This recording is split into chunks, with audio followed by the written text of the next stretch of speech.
Cattle Baron's name was Fletcher Greele, and he said it loud enough for the whole town to hear. That woman's land belongs to whoever's man enough to hold it. He was standing in the middle of Harlow's general store on a Tuesday morning, hat still on, boots muddy from someone else's pasture, and he was laughing. Not the kind of laugh that invites you in, the kind that tells you exactly where you stand. 3 of his riders stood behind him, arms crossed, watching the townspeople the way you watch something you've already decided doesn't matter. The storekeeper didn't say a word. Neither did anyone else. Because in Harlow County, Wyoming, in the winter of 1891, Fletcher Greele owned the bank, the lumber supply, and the patience of every man who owed him money, which was nearly everyone. When Fletcher talked about Vivian Ashford's land like it was already his, people looked at the floor. They looked at their shoes. They looked anywhere but at each other, because looking at each other meant admitting that something needed to be done, and nobody in that store was prepared to be the one who did it. Nobody except the man standing near the back, holding a 6-year-old girl on his hip. He hadn't said anything yet. He'd been waiting on salt and a box of matches, the kind of quiet errand that shouldn't take longer than 5 minutes. But now he was watching Fletcher Greele the way a man watches a fire. He didn't start measuring where it's going, calculating how close it can get before he has to move. Fletcher noticed him. Hard not to. The man was tall, raw-boned, with a face that had been weathered down to something almost severe. Not handsome, not ugly, just permanent, like the ridgeline that never changed, no matter what season you looked at it. There was a scar along his jaw, old enough to have settled in. His coat was patched at both elbows, and his boots were resoled twice. Everything about him said he had nothing, and he'd had nothing long enough that he'd stopped being ashamed of it.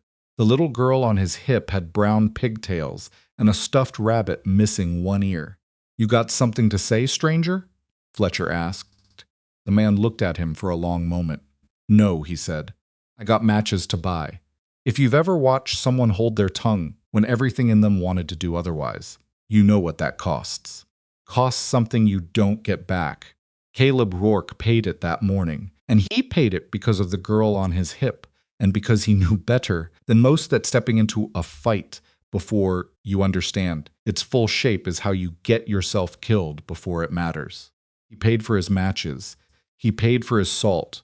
He walked out of that store into a wind that came off the mountains like a slap, put Lottie down on her feet, and took her small hand in his large one.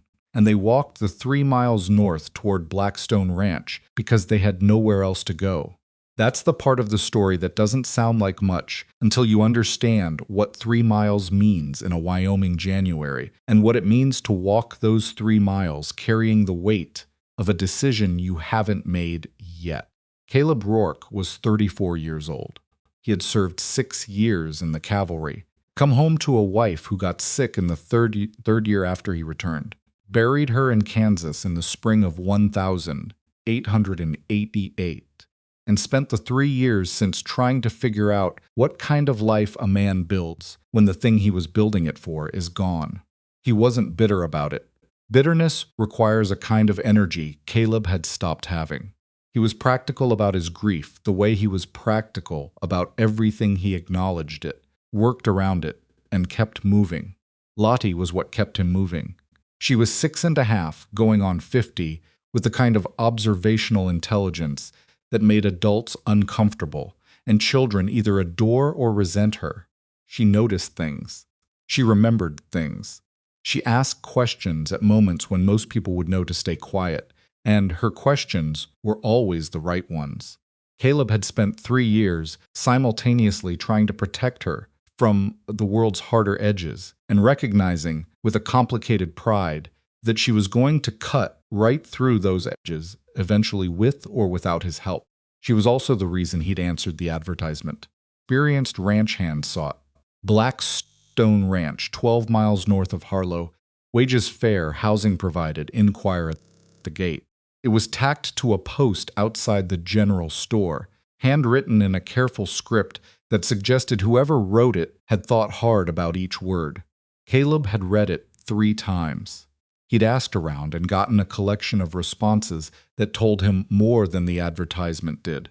Vivian Ashford's place. She's tough as rawhide and half as warm. Ran off the last 2 hands before they finished their first month. I heard she shot at a man for bringing her the wrong grade of fence wire. She don't need a ranch hand, she needs an army. Greel's been pushing against her borders for 2 years now. Won't be long before he gets what he wants.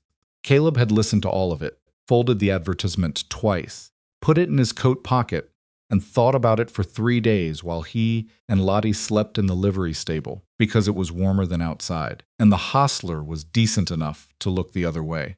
On the 4th morning, he'd gotten Lottie up, braided her hair, the best he could, never as neat as her mother would have done, always a little lopsided, and they'd started walking. He did not bring a horse because he didn't have one. He did not bring much money because there wasn't much to bring. What he brought was a clear-eyed assessment of the situation and a willingness to do hard work, which, in his experience, were the 2 things most worth having anyway.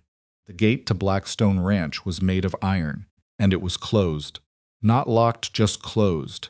The way a thing gets closed when the person on the other side of it has decided that the world needs to prove itself before it's invited in. Caleb stood in front of it with Lottie beside him, her hand in his, and looked up at the arch above the gate where the ranch's name was worked in iron letters, clean and deliberate. He knocked on the gate the way you knock on a door, 3 times measured. Nothing happened for a while. Then a voice came from somewhere above and to the right, a lookout position that Caleb had already noticed and filed away without showing that he'd noticed it. State your business. Caleb Rourke. I'm here about the advertisement. Pause. Wait there. They waited. Lottie looked around at the land beyond the gate, the rolling pasture, the dark line of the mountains to the west, the distant shape of a large house sitting on a rise like it had grown there instead of being built. She pressed closer to Caleb's side, not from fear, he thought, but from a kind of instinctive reading of the atmosphere. Even at 6, she understood that some places carried weight. The gate opened. A man with a rifle slung across his back, not raised, but close enough to raise, looked them over the way men look over things they're being asked to judge without enough information. His eyes stopped on Lottie. That's a child, he said. That's correct, Caleb said. Advertisement didn't say nothing about a child. Advertisement, said ranch hand. I'm a ranch hand. The child is mine. Goes where I go. The man looked at him for a long moment. Caleb didn't shift his weight, didn't look away. He was not trying to be threatening. He was simply being completely still. The way a man gets still when he spent enough time in situations where stillness was the difference between a bad outcome and a worse one. I'll need to speak to Mrs. Ashford about the child, the man said finally. I'd expect so, Caleb said. Vivian Ashford was waiting for them on the porch of the main house, and she was not what Caleb had expected, though he'd told himself not to expect anything. She was probably 50, maybe a year or 2 on either side. She was dressed practically dark wool, boots with actual mud on them, no concessions to any idea of how a wealthy widow was supposed to look standing on her own porch. Her hair was iron gray and pulled back without ceremony. She stood straight in a way that wasn't posture so much as refusal, like she'd decided long ago that letting her spine curve was a form of agreement with things she'd never agreed to. She looked at Caleb. She looked at Lottie. She looked back at Caleb. You brought a child to a job interview, she said. I brought my daughter, he said. Same as I'd bring her anywhere. Vivian studied him. Her expression didn't give much away. It was the face of a woman who'd learned that showing people what you were thinking was a form of currency she couldn't afford to spend carelessly. Come inside, she said finally, and turned without waiting to see if they'd follow. Followed. The inside of the main house was not what people in town probably imagined when they whispered about Vivian Ashford's mansion. It was large. Yes, more rooms than 2 people needed. Ceilings that height had no business being in Wyoming, but it wasn't soft. There was no excess, no decoration for its own sake. Furniture was good and well made, and clearly chosen by someone who valued function over display. There was a half-finished quilt in a wooden frame near the window. Caleb noticed it. Lottie noticed it too, in the way children notice things that adults have learned to walk past directly, with complete attention and no social filters at most. That's pretty, Lottie said. Vivian turned. She looked at the quilt, then at Lottie. It's not finished, she said. I know. The blue part in the corner's still missing. Are you going to use dark blue or light blue? Something happened in Vivian's expression. Not warmth, not yet, but something shifted, a small involuntary motion in a face that was practiced at remaining still, like a window coming unsealed in a house that had been shut up too long. I haven't decided, she said. Light blue's better, Lottie said with complete confidence. It looks like the sky in the morning. The dark blue looks like night, and night is cold. Vivian looked at her for another moment. Then she looked at Caleb. Sit down, she said. It was still in order, but something in the texture of it had changed. She asked him to tell her his background. He told her. 6 years cavalry, 2 out west, 4 in the Eastern Territories. After discharge, a few years of ranch work in Kansas, then Colorado. He named the ranches. She had heard of 2 of them, which meant she knew people who could verify what he was saying. Can you ride? She asked. Yes. Can you shoot? Yes. I've had men tell me they can ride and shoot, and then found out what they meant was they'd been on a horse twice and fired a pistol at a tin can in 1878. I understand the distinction, Caleb said. I mean, I can ride through poor terrain at night and hit what I'm aiming at the first time. She studied him the way she had outside. My last 2 ranch hands left because they were afraid, she said. Not afraid of the work, afraid of what the work was going to require. Greel's men cut my north fence 4 times last autumn. They redirected a creek that feeds my eastern pasture. 3 months ago, 2 of my cattle were found, shot dead on the property line. These are not accidents. This is a campaign. I know what a campaign looks like, Caleb said. I need someone who can protect this property without becoming a problem himself. I've had a ranch hand before who protected the property so enthusiastically that I had more trouble from the law than from the men I'd hired him to deal with. She said it precisely, without apology. I need someone who understands the difference between defending something and starting a war. Caleb thought about this for a moment. I understand the difference, he said. Though I should tell you in my experience, when someone is running a campaign against you, the distinction sometimes gets harder to maintain than it sounds in a warm room. It was an honest answer, not an answer designed to get the job, not an answer that made him sound perfect for it. Just an honest assessment of a real complication. Vivian looked at him. The cabin near the northern gate is empty, she said. Small 2 rooms. The stove needs a new grate. We'll manage, Caleb said. She looked at Lottie, who had wandered to the window and was looking out at the pasture with the stuffed rabbit tucked under her arm.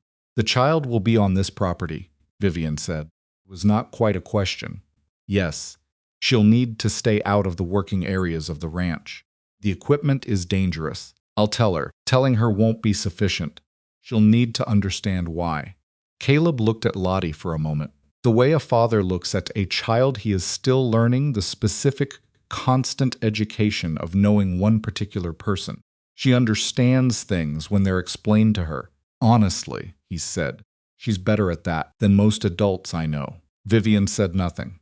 But she looked at Lottie once more, and this time, the stillness in her face was doing something different, holding something back instead of holding something out. You can start Monday, she said. That night, in the 2-room cabin near the northern gate, Caleb built a fire in the stove with its cracked grate and cooked the last of the dried beans he'd been carrying for 3 days, and Lottie sat wrapped in their one good blanket, asking him questions he didn't have answers to. Is she mean? Lottie asked. She's careful, Caleb said. Why? He thought about it. Because being careful kept her here when other people might have been run off. Lottie considered this with the grave seriousness she brought to most things. She doesn't have anyone, Lottie said. It wasn't a question, and it wasn't pity. It was just an observation. the kind that lands in a room and changes the shape of it. Caleb looked at his daughter across the small stove, firelight moving on her face, and thought about all the things a six-year-old could see, clearly that the rest of the world had spent considerable effort learning not to see. No, he said, she doesn't. Outside in the dark, on the hill to the north, that he'd already marked in his mind as a natural lookout position, a lantern moved slowly through the black, stopped, then it moved again and disappeared. Caleb watched it through the cracked window glass without moving. He let the fire burn down just enough. He checked the door latch. He set his rifle against the wall within arm's reach of where he'd sleep. Then he banked the coals and lay down and listened to the Wyoming night come in through every gap in the old cabin walls, and stayed awake for a long time, watching the darkness outside the window do what darkness does when men with bad intentions are moving through it. The first week, he told himself, was for learning the land. Everything else could wait. The lantern on the northern hill was gone by the time the sun came up, but Caleb didn't let himself believe that meant anything good. He'd learned in the cavalry that the absence of a visible threat was not the same as the absence of a threat, and that the men who forgot that distinction were usually the ones who ended up in the ground before their time. He spent the first 3 days walking the ranch boundary, not riding walking, because a man on foot moves slower and sees more, and what he needed right now was to see. He went alone. This Lottie accepted with the solemn resignation of a child who understood her father had work to do, and spent those days in the main house under the careful, not quite warm eye of Vivian Ashford, who had agreed to the arrangement without being asked, which told Caleb something about her that she probably hadn't meant to reveal. The north fence had been cut in 3 places and repaired badly. Whoever had done the repair work had been in a hurry or hadn't cared, or both.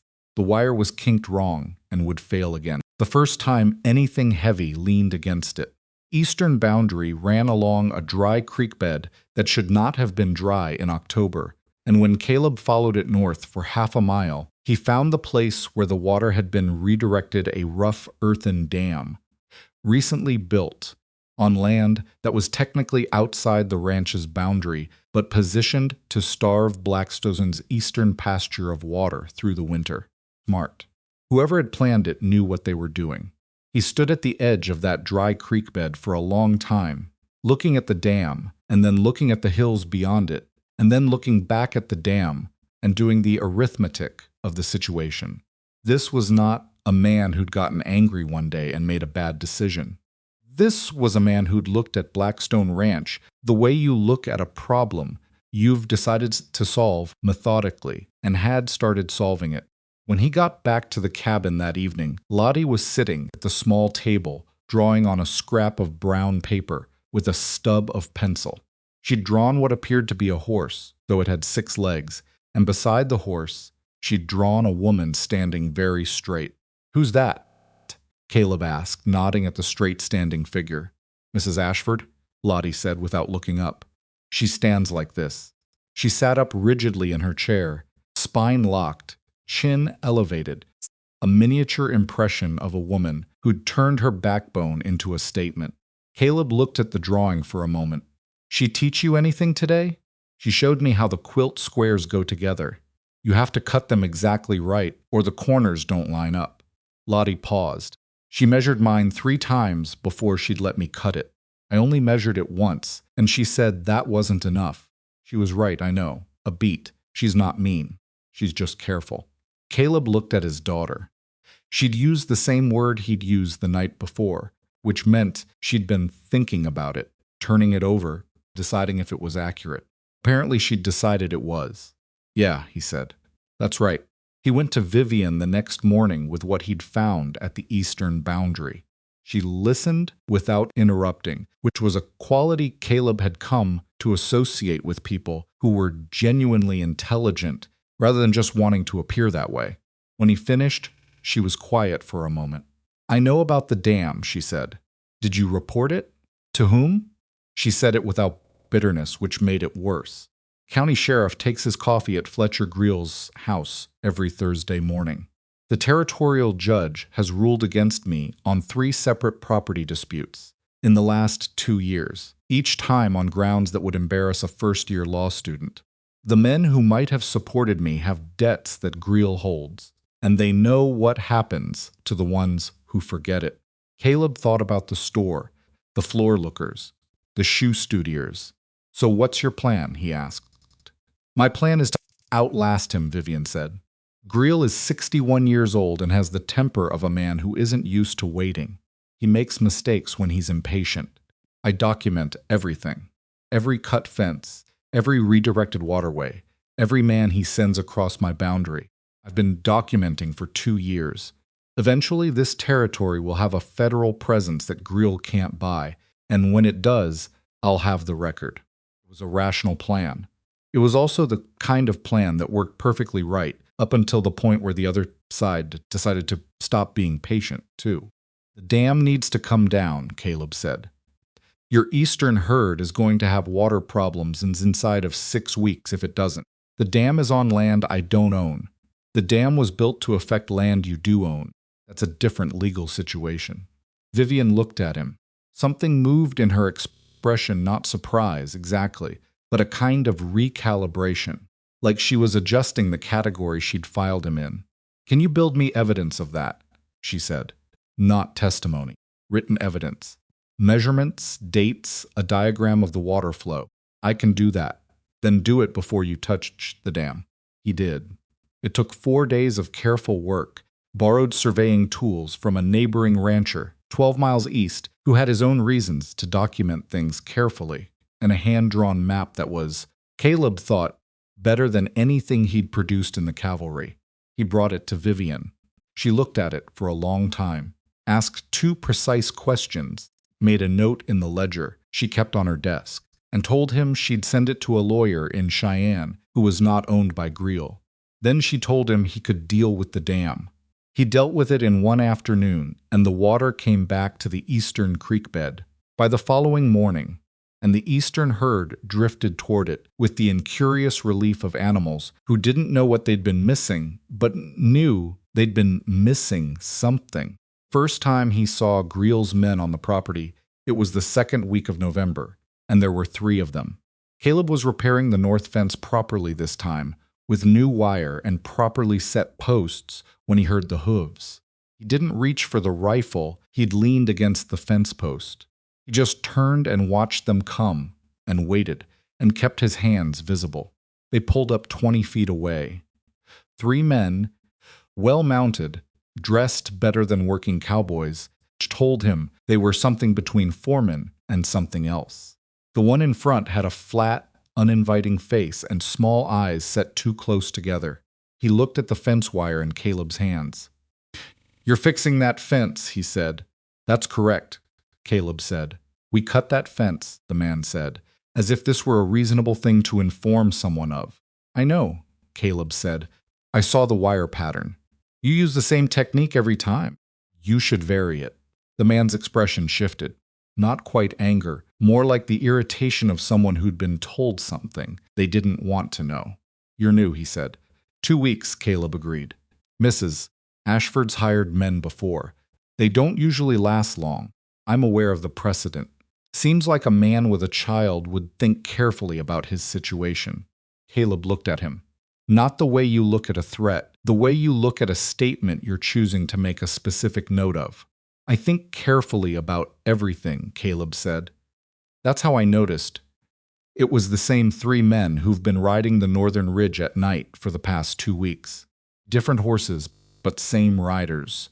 The middle one's horse favors its left foreleg a little. You can see it in the track. The silence that followed lasted long enough to mean something.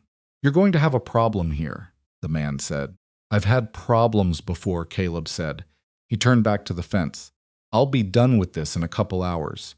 If you want to cut it again, try to wait at least until the morning. I'd like to get a full night's sleep. He heard them sit there for a moment. Then he heard the hooves again, going away. He exhaled slowly, kept his hands moving on the fence wire, and told himself that the small, cold feeling working its way up his back was not fear but information. His body telling him what he already knew, This was not going to stay manageable much longer. The afternoon that changed the shape of things came on a market day in late November, when Vivian drove the ranch wagon into Harlow to settle an account at the feed store, and Caleb rode alongside, because something about the set of the past 2 weeks had made him unwilling to let her go alone. Fletcher Greele was on the steps of the feed store when they pulled up. He was not alone. He had 4 men with him and the county assessor, a thin, nervous individual who looked like he'd been brought along for decoration, and he was in the middle of saying something to the group around him when the wagon arrived and he saw Vivian step down. He let the silence grow for a moment, deliberately, the way a man does when he's decided that making someone wait is a form of power he's entitled to exercise. Then he said, loud enough for the street to hear, "Still running that ranch yourself, Vivian. Seems like a lot of property for a woman to manage alone, especially with winter coming on." Vivian did not slow down. She walked toward the feed store door as if he'd said nothing, which was Caleb recognized the response that would cost her the most to maintain and the one most likely to infuriate a man like Greele. It worked.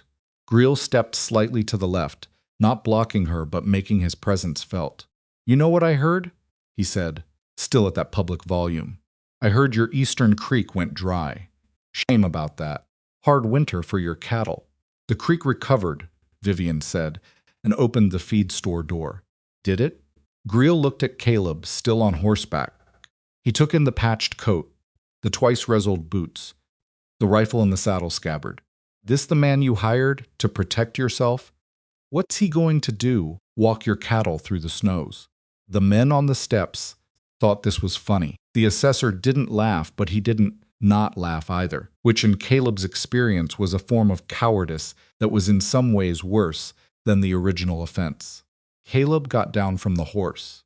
He walked to the feed store steps, and he walked past Greele's men, and he stopped at a distance that was close enough to be deliberate, but not close enough to be a physical provocation. And he looked at Greele with the same quality of stillness he'd brought to every tense moment in the past 2 weeks. The stillness of a man who had done this before and knew exactly what it required.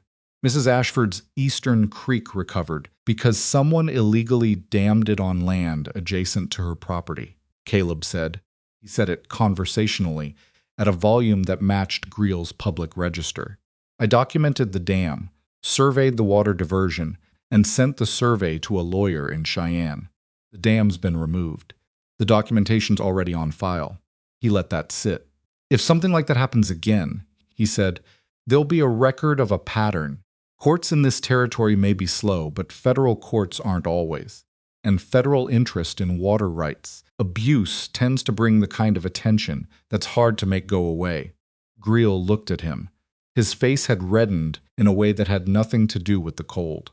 "You're a hired hand," Greele said. "You do well to remember that." "I'm an employee," Caleb said. "I remember it every morning. I also remember what I was hired to do." He turned and went up the steps past Greele, through the feed store door. Inside, Vivian was standing near the counter, watching him the way she'd been watching him since the day he arrived, that careful, measuring attention that gave nothing away but took everything in. So, the storekeeper was pretending to inventory something on a shelf. "You didn't have to do that," Vivian said quietly. "I know," Caleb said. "He'll remember it. He already had a reason to remember me. Now he has a reason to think about the approach." She looked at him for a moment. "You understand that making Fletcher Greele think doesn't always lead to better outcomes than not making him think."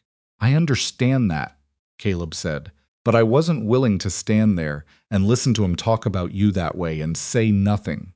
I recognize that's a problem I put on you, and I apologize for it." Vivian stared at him. In the long list of things men had said to her in her life, apparently, "I apologize," for it was not somewhere near the top of the expected responses. "Let's get the feed," she said, and turned back to the counter. Lottie came down with a fever in the first week of December, the ordinary grinding kind that children get in cold months, nothing life-threatening, but persistent and miserable, kind that makes a 6-year-old hot and shivery and convinced that everything is terrible and will stay terrible. Caleb had been through it before. He knew the routine. He knew to keep her warm and get water into her and wait. What he hadn't accounted for was Vivian. She showed up at the cabin door on the second morning of the fever with a pot of broth, a small brown bottle of something, she said.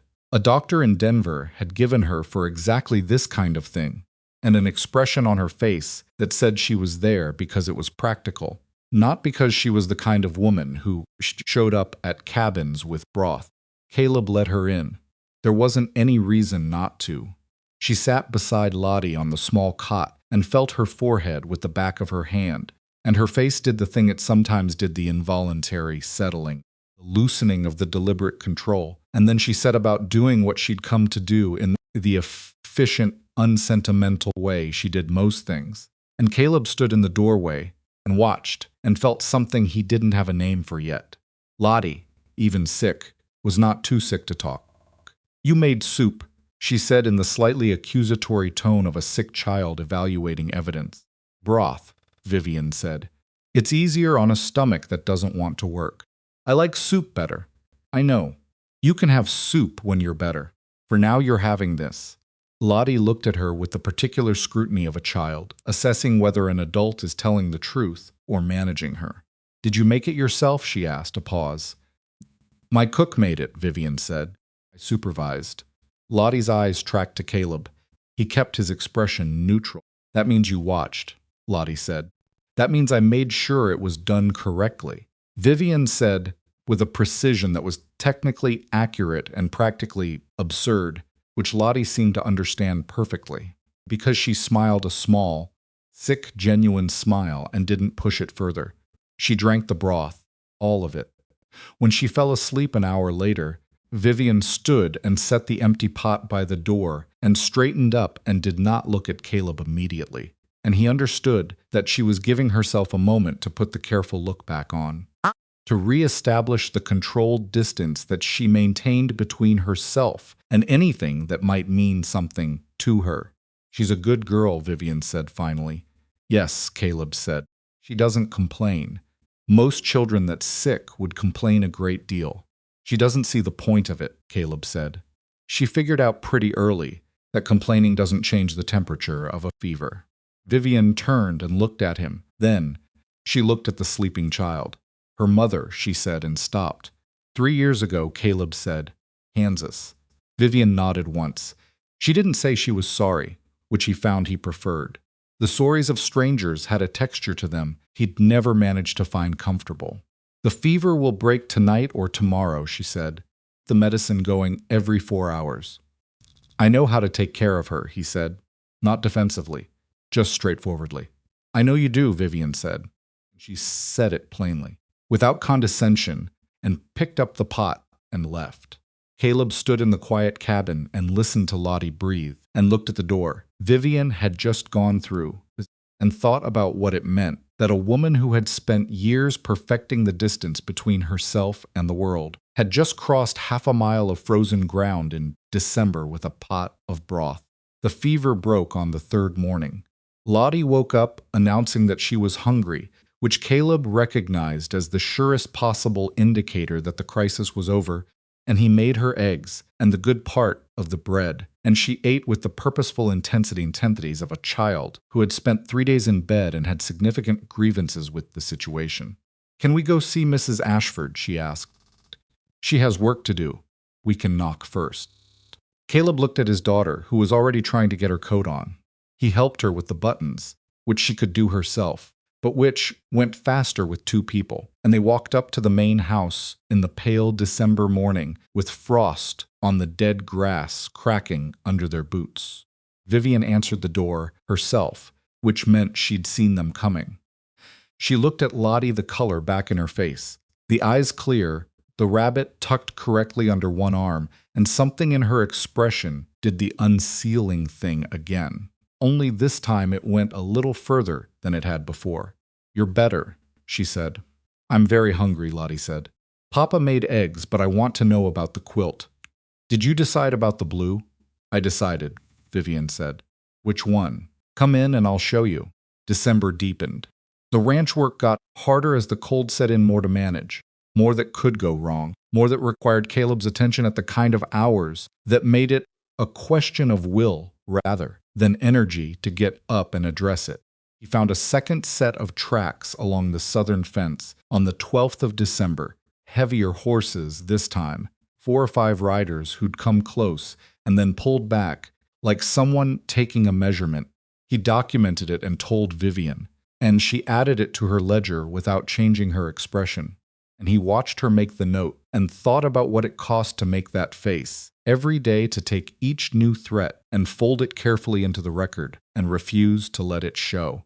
"You've been doing this alone for 2 years, he said, kept writing.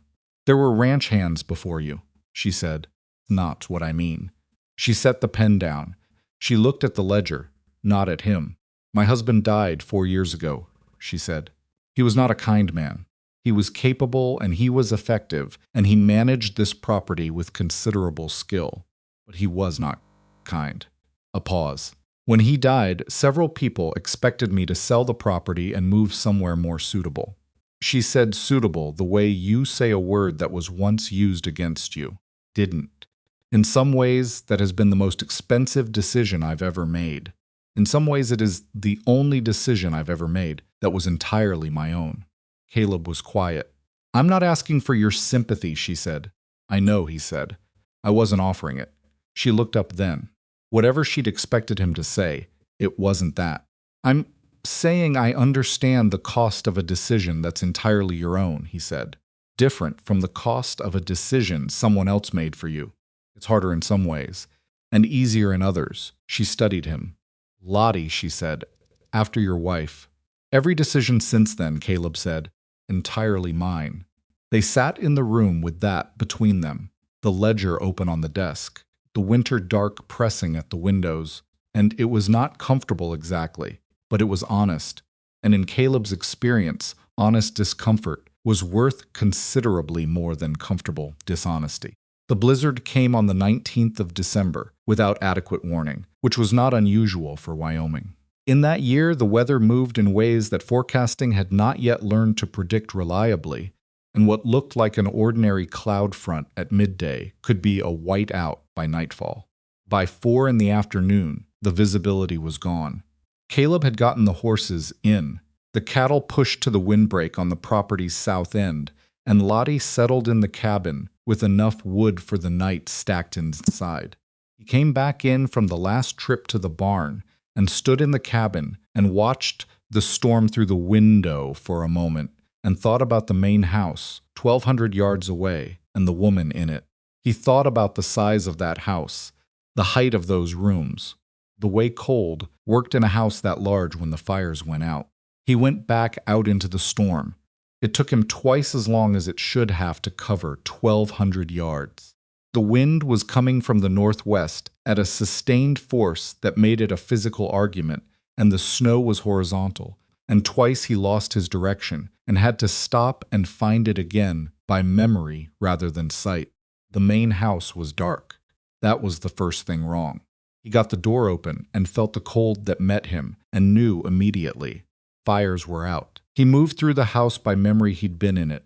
Enough times by now to know where things were calling her name as he went. He found her in the main room, on the floor beside the fireplace, which had gone cold at some point in the past several hours.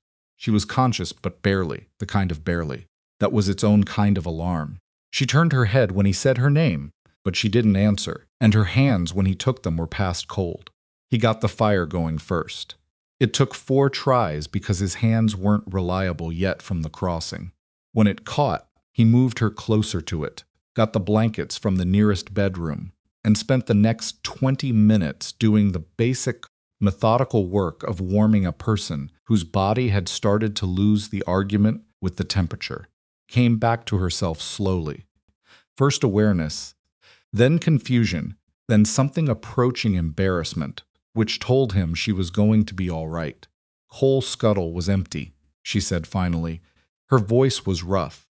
"The housekeeper went home this morning, before the storm." I didn't notice until she stopped. "It's fine," Caleb said. "It's not fine. I should have—" "It's done," he said. "You're warm. That's what matters right now." She was quiet. He added wood to the fire, more than was strictly necessary, because he wanted her to feel the heat as a fact, rather than a concern. You crossed that, she said after a while. Meaning the storm, meaning 1,200 yards of it. I thought about the size of this house, he said, and that you were in it alone. Vivian looked at the fire. Her face was doing the complicated, involuntary thing it did when the controlled distance failed her. This time she didn't try to stop it. I've been alone in this house for 4 years, she said. I know, Caleb said. That doesn't mean you have to be. It was not a declaration. It was not a promise. It was just a plain statement of a reality that he'd been watching build for 6 weeks, and that the storm had finally made it impossible to politely ignore. Vivian said nothing for a long moment. Then she said, I don't know how to do this differently. Neither do I, Caleb said. We can figure it out as we go. She looked at him, then a direct, unguarded look. The face underneath the controlled one. The woman who had made the entirely her own decision 4 years ago and paid for it every day and refused to stop paying for it. And she nodded once. The smallest possible nod. The nod of a person who doesn't trust words enough to use them for something this fragile. Outside, the blizzard made its argument against everything. Inside, the fire burned, and the room was warm. And for the first time, in longer than either of them could have said, the silence in that house meant something other than being alone. The weeks after the blizzard had a quality to them that Caleb couldn't quite name and didn't try to. Something had shifted in the architecture of their days, not dramatically, not in any way that announced itself. But the shift was there. The way a door that's been slightly ajar for months is different from one that's been closed. Vivian still maintained the careful distance she'd built into every interaction, still corrected Lottie's quilt, squares 3 times before allowing the cut, still addressed Caleb in the mornings, with the precise professional tone of an employer who respected the person she'd hired. But she left the main house door unlocked now, and on the evenings when Caleb came in from the late patrol and saw the lamp still burning in the front window, he understood it wasn't carelessness. Lottie understood it too, in the way she understood most things completely and without making a production of it. She had stopped referring to the main house as Mrs. Ashford's house and started calling it up at the house, the way you talk about a place that belongs to the landscape of your life rather than to someone else's story. January came in hard and stayed hard. The cattle needed daily attention. The northern fence required 2 more repairs, after Greel's men tested it again, in the first week of the new year, and Caleb found himself running on 5 hours of sleep most nights, which was not unfamiliar. The cavalry had run him on less, but which had a different texture now, because there was something to protect that he hadn't had before. Not just Lottie, though always Lottie. Something larger and harder to articulate. The ranch. The shape of the life that was assembling itself inside it.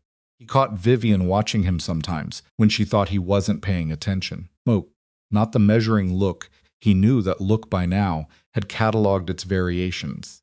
This was something else.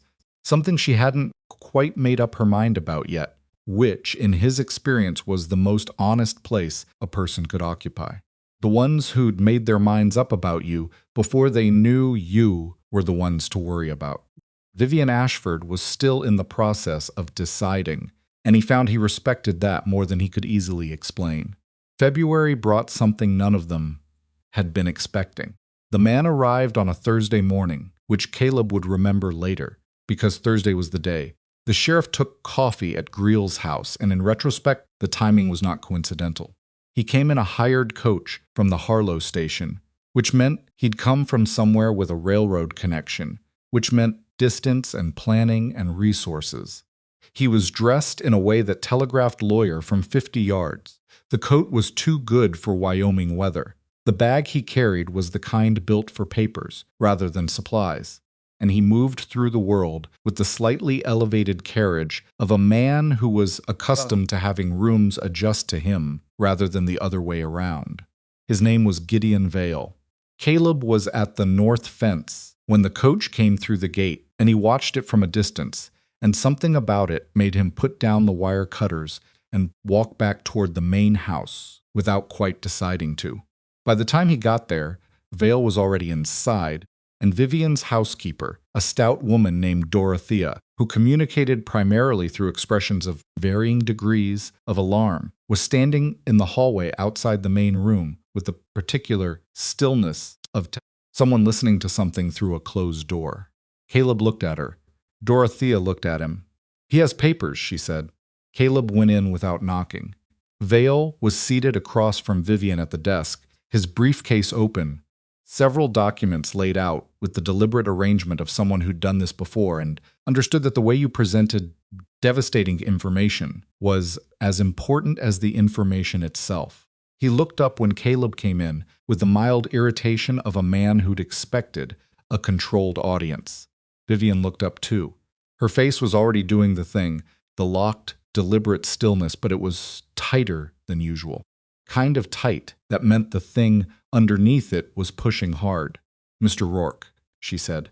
"This is Mr. Vale. He's a lawyer." "I gathered," Caleb said. "He can stay," Vivian said, which he understood was directed at Vale rather than him. An assertion. "The room is mine, and I decide who's in it." Vale adjusted his position slightly and returned to his papers. "As I was explaining, Mrs. Ashford, the claim was filed in the territorial court in Cheyenne on the 14th of January. I was retained to deliver the formal notice and allow you the opportunity to respond before the court moves to the next procedural stage." "What is the claim?" Vivian said. Flat, already braced. "A woman by the name of Cornelia Ashford, using the name Cornelia Marsh, Ashford, has presented documentation claiming that she was legally married to your late husband, Edmund Ashford, in the state of Missouri in 1861, prior to his marriage to you in 1869. Vale paused, not from uncertainty, from the professional habit of giving people time to absorb. "The documentation is determined to be valid. It would establish that Edmund Ashford's marriage to you was legally void at the time it was contracted, which would affect the inheritance of his estate." The room was quiet. Outside, the February wind moved along the eaves of the house, which was the kind of sound you never noticed until it was the only thing in the room. "Affect the inheritance," Vivian said. "You mean eliminate it. Claim, if upheld, would transfer the estate to the claimant as the legal spouse." "Yes." Caleb looked at Vivian. She was looking at the documents on the desk with the expression of someone reading a language they know, parsing a sentence they've been waiting for without knowing they were waiting for it. "Edmund," she said almost to herself. Not grief, not surprise. Something closer to a cold, tired recognition. The sound of a woman who had always known. There were things she hadn't been told and had chosen not to spend her life trying to find them. "Have you seen these documents?" Caleb asked Vale. "I've reviewed the copies filed with the court. They appear," "Here," Caleb said, "they appear consistent with the period and jurisdiction. A judge will determine their validity." "Who retained this Cornelia Ashford? Who's paying for the filing?" Vale looked at him with the mildly offended precision of a man who'd been asked a question he'd been hoping to avoid. "I'm not at liberty to discuss." "You don't have to discuss it," Caleb said. "I'm asking because the answer is already obvious, and I want to know if you know it too." "Vale was quiet, Mr. Rourke," Vivian said. Her voice was controlled, but only just. "Let him finish." The court moved faster than Caleb had thought possible, which confirmed what he'd already suspected about the shape of the machinery that had been set in motion. In a territory where judicial proceedings could take years, the Ashford estate claim was scheduled for a preliminary hearing within 3 weeks of the filing notice arriving at Blackstone Ranch. 3 weeks. In February. When travel was difficult, and lawyers who weren't already in Greel's pocket were all of them in Cheyenne. Vivian wrote to the lawyer, there the one she'd been corresponding with, about the water rights documentation. His name was Aldous Prentice, and he wrote back in 4 days, which was fast for February, with a letter that Vivian read twice at her desk, and then set down with a care that told Caleb it contained something she didn't want to react to in front of anyone. He waited until she set it down. "Bad," he said. He thinks the documents may be legitimate. She said it with perfect flatness. Edmund traveled to Missouri in 1861. He was there for 8 months. Prentice has found a church record that matches a marriage in June of that year. He says he cannot determine from correspondence alone whether the record involves Edmund or someone with a similar name. Which means he thinks it probably does involve Edmund. She looked at the desk, not the letter, and that I need to be prepared for the possibility that I have been living in a legally ambiguous situation for 22 years. Caleb sat down across from her in the chair Vale had occupied. Edmund knew, she said. He must have. A man doesn't forget a marriage, another pause. Unless she did something. Unless there was a reason he believed it was dissolved. Did you ever meet anyone from his life before you? He didn't speak about it. I understood that to mean there wasn't much of one. A brief, humorless compression of her mouth. I was wrong about that, apparently. This isn't your fault, Caleb said. No, she said. It isn't. But that's not a useful thing to know right now. She was right, and he didn't push it. What was useful was the next thing, and the next thing was Prentice, and whether he could get to Cheyenne before the preliminary hearing to review the actual documents rather than copies. She told him to go. He went. Took the rail from the Harlow Junction, which was a 12-mile ride in conditions that made 12 miles feel like 40, and arrived in Cheyenne in the early evening of a day that had already felt 3 days long.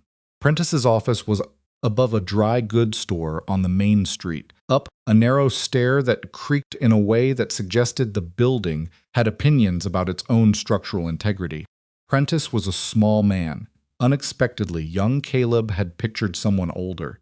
Given the deliberate care of the letters with wire spectacles and ink-stained fingers, and the distracted energy of someone whose mind was always about 30 seconds ahead of the conversation.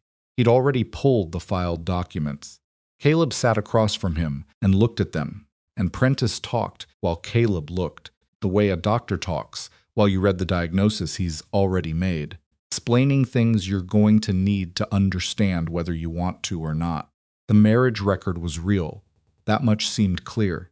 A church in St. Louis, June 1, 1861. 1 Edmund H.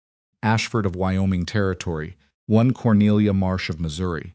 A minister's signature, 2 witness signatures, the official seal of the church. The question, Prentice said, is whether Edmund Ashford believed this marriage was dissolved prior to his marriage to Vivian. There were legal mechanisms, available annulment, abandonment proceedings, but I found no record of any such filing in Missouri between 1861 and 1869. Means either he didn't file them or they didn't survive, Caleb said. Correct. Neither interpretation is provable from the record alone. Prentice tapped his pen against the desk in the rhythm of a man working a problem. What I find more interesting is this. He pulled a second document from the folder. Cornelia Marsh Ashford has been living in Harlow County for 7 months. Caleb looked up from the marriage record. 7 months, he said. She relocated from St. Louis last July. She is currently residing in a house on the south edge of Harlow. I had some inquiries made. Prentice looked at him over his spectacles. The house is owned by Fletcher Greele. The room was quiet for a moment. There it is, Caleb said. There it is, Prentice agreed. The difficulty is proving it. Greele owning property that he rents to a woman is not evidence of collusion. The documents appear facially valid. The court is not inclined to look behind valid document without specific cause. What would constitute specific cause? Evidence that the documents were produced fraudulently. Witnesses who can testify to the circumstances of the original marriage and its subsequent status. Evidence of financial arrangement between Greele and the claimant. Prentice set his pen down, all of which will take time. More time than we have before the preliminary hearing. What happens at the preliminary hearing? The court reviews the claim and determines whether it has sufficient merit to proceed to a full hearing. If it proceeds, the court has the authority to freeze the estate pending resolution. He paused. In practice, in this territory, freezing the estate means the claimant's representatives can move to secure the property, which means Vivian loses access to her own land while the case is pending. While the case is pending, which could take months. Caleb looked at the documents on the desk. The church seal, the minister's signature, the neat, deliberate script of witnesses who were either honest people who'd seen something real or paid people who'd signed something false. And from this distance, there was no way to know which. How long would it take you to get to St. Louis's and back? He asked. Prentice looked at him. In February? 6 weeks, minimum. The hearing is in 2.5. Is there anyone in St. Louis who could make inquiries faster? There's a firm I correspond with. But inquiries of this nature, church records, witness identification, financial records, they require physical access. Letters take time. Write the letters tonight, Caleb said. Every inquiry you can think of. Anything that might produce something before the hearing date. Prentice nodded slowly. He wasn't a man who'd been pushed before, but he was also a man who understood the situation he was looking at. There may be something else, he said more carefully. The minister who signed the document is listed as Reverend Harold Coombs of St. Louis. I've checked. Reverend Harold Coombs died in 1874. He let that sit. The signature on this document was notarized in 1889. Caleb looked at the document again. A dead man signed it, he said. Someone signed it using his name, Prentice said. It's a different claim than the one Cornelia Ashford filed. And it's the kind of claim a court cannot ignore, if it can be established. He came back to Blackstone Ranch on a Friday, 3 days before the preliminary hearing, with Prentice's analysis, written out in full, and the information about the dead minister's signature, and a cold, settling certainty that it was not going to be enough. Not in time, not in a court that moved fast when it suited powerful interests, and slow when it didn't. He told Vivian everything. She listened the way she always listened completely, without interruption, without letting the reaction reach her face. When he finished, she was quiet for a moment, and then she said, Coombs, the minister. Yes, Edmund mentioned a minister in St. Louis once. Years ago, he said the man had married half the city and would put his name on anything for the right price. She stopped, looked at the fire. I didn't think about it at the time. It seemed like an idle comment. Did he say the name? She thought. He may have. I can't recall. If Prentice can establish that Coombs was known to falsify documents, it changes the weight of the court's assessment. If, Vivian said. If, Caleb agreed. She stood and walked to the window, which was what she did when she was working through something. She didn't want to work through sitting down. The February dark was complete outside, and her reflection in the glass was a woman. He was only beginning to know the one that existed when the controlled, careful face had nowhere left to go. I'll lose the hearing, she said. Not permanently, but I'll lose it. He didn't argue. And the court will freeze the estate, she said. Probably, which means I'll need to leave the house. Temporarily. She turned. Her expression had the quality of someone who has already made a decision and is now simply locating it, making sure it's where she left it. I won't sell, she said. I know, and I won't run. He'd expected this. He'd had 3 days to expect it, and he'd used those days to turn over the various outcomes of it, and what he'd arrived at was not comfort exactly, but a kind of clarity. Cabin, he said. It's 2 rooms and the stove needs a new grate. But it's on property that isn't part of the contest state. It's a separate land holding under a different title. Vivian looked at him. You're offering me your cabin, she said. I'm saying it's available, he said. If you need somewhere that isn't subject to the freeze. She looked at him for a long time, long enough that he became aware of the fire, the dark outside. Slotty asleep in the back room, with her rabbit and her drawings and the easy, total trust of a child who believed the people around her would make things work. That's very small, Vivian said finally. 3 people, 2 rooms, 1 stove with a broken grate. I'm aware, Caleb said.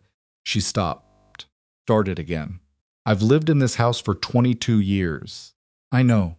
I don't know how to live differently. You said that once before, he said. And you said we'd figure it out as we went. She looked at him, and something crossed her face that was not quite a smile, and not quite its opposite. Something rarer than either.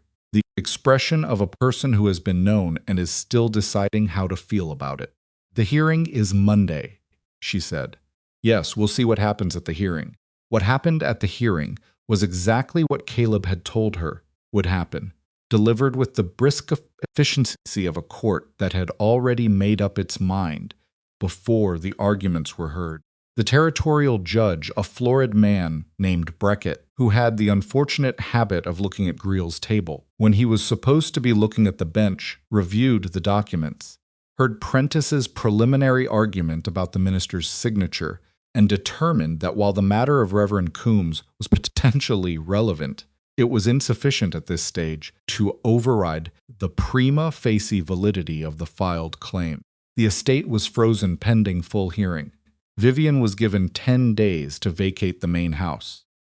She listened to the ruling with her spine at the angle Lottie had drawn locked, vertical, refusing, and when it was done, she gathered her papers and stood and walked out of the courtroom with exactly the same measured pace she'd walked in with.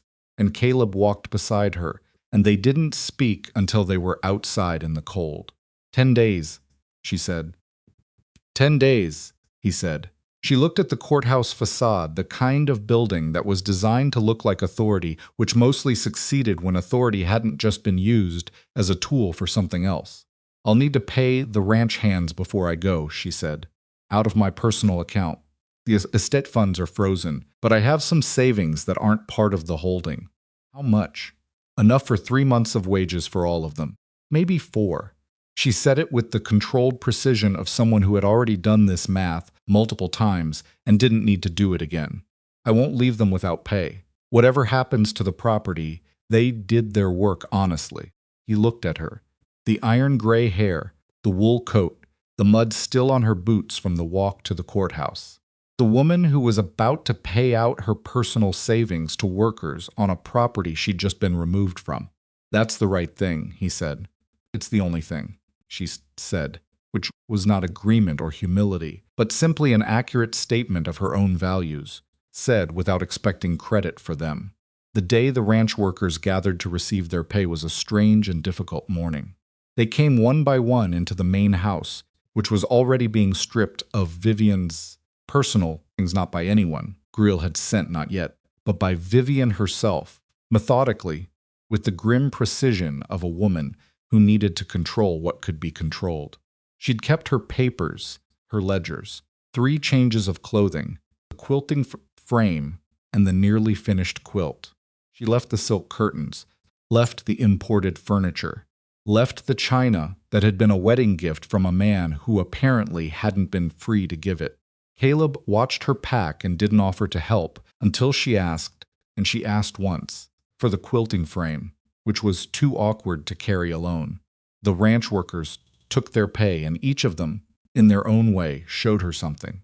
The head wrangler, a taciturn man named Bauer, who had worked the ranch for 11 years, shook her hand for a long time without saying anything. A young hand named Pete, who couldn't have been more than 19, who took his envelope and then stood there with it, looking at the floor, and finally said, "It ain't right, Mrs. Ashford. Whatever happens, it ain't right," which was not elegant but was entirely true. Vivian told him to take care of the horses until new arrangements were made. She said it like it was the most natural instruction in the world, and Pete nodded and went.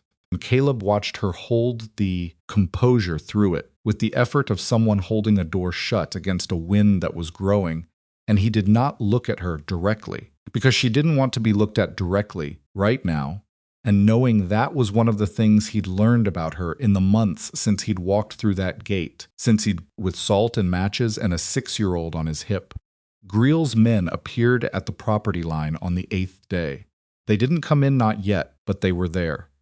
Visible from the house, 3 riders watching the removal with the patience of men who understood they'd already won and could afford to wait.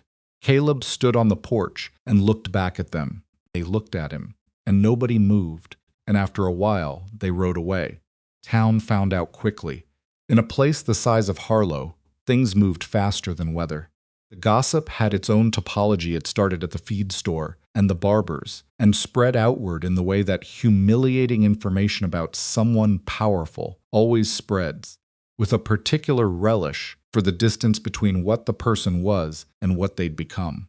Caleb heard some of it when he went into town on the 9th day for supplies. Vivian Ashford done. All that land for nothing. Turns out she wasn't even a real wife. Can you imagine? Greel had it right all along. That woman never had the legitimacy to hold that property. Heard she's moving into a 2-room cabin with the hired man and his daughter. What do you make of that? He made his purchases and didn't engage with control, which required more self-control than the conversation with Greel's man at the fence had, because at least then the contempt had been directed at him. This was contempt directed at someone who wasn't there, which was in some ways worse. When he got back to the cabin, Vivian was there. She'd arrived while he was in town, with her 3 bags and her papers and the quilt frame, and she'd put things in the corner with the careful arrangement of someone who understood. She was a guest and intended to take up exactly as much space as was necessary and no more. Lottie was sitting beside her, and they were working on the quilt. Not just looking at it, working on it. The final squares, the ones that had been waiting. Vivian was cutting, and Lottie was holding the pieces in place, and they were talking the way they always talked, without ceremony, without the careful management that Vivian used with adults.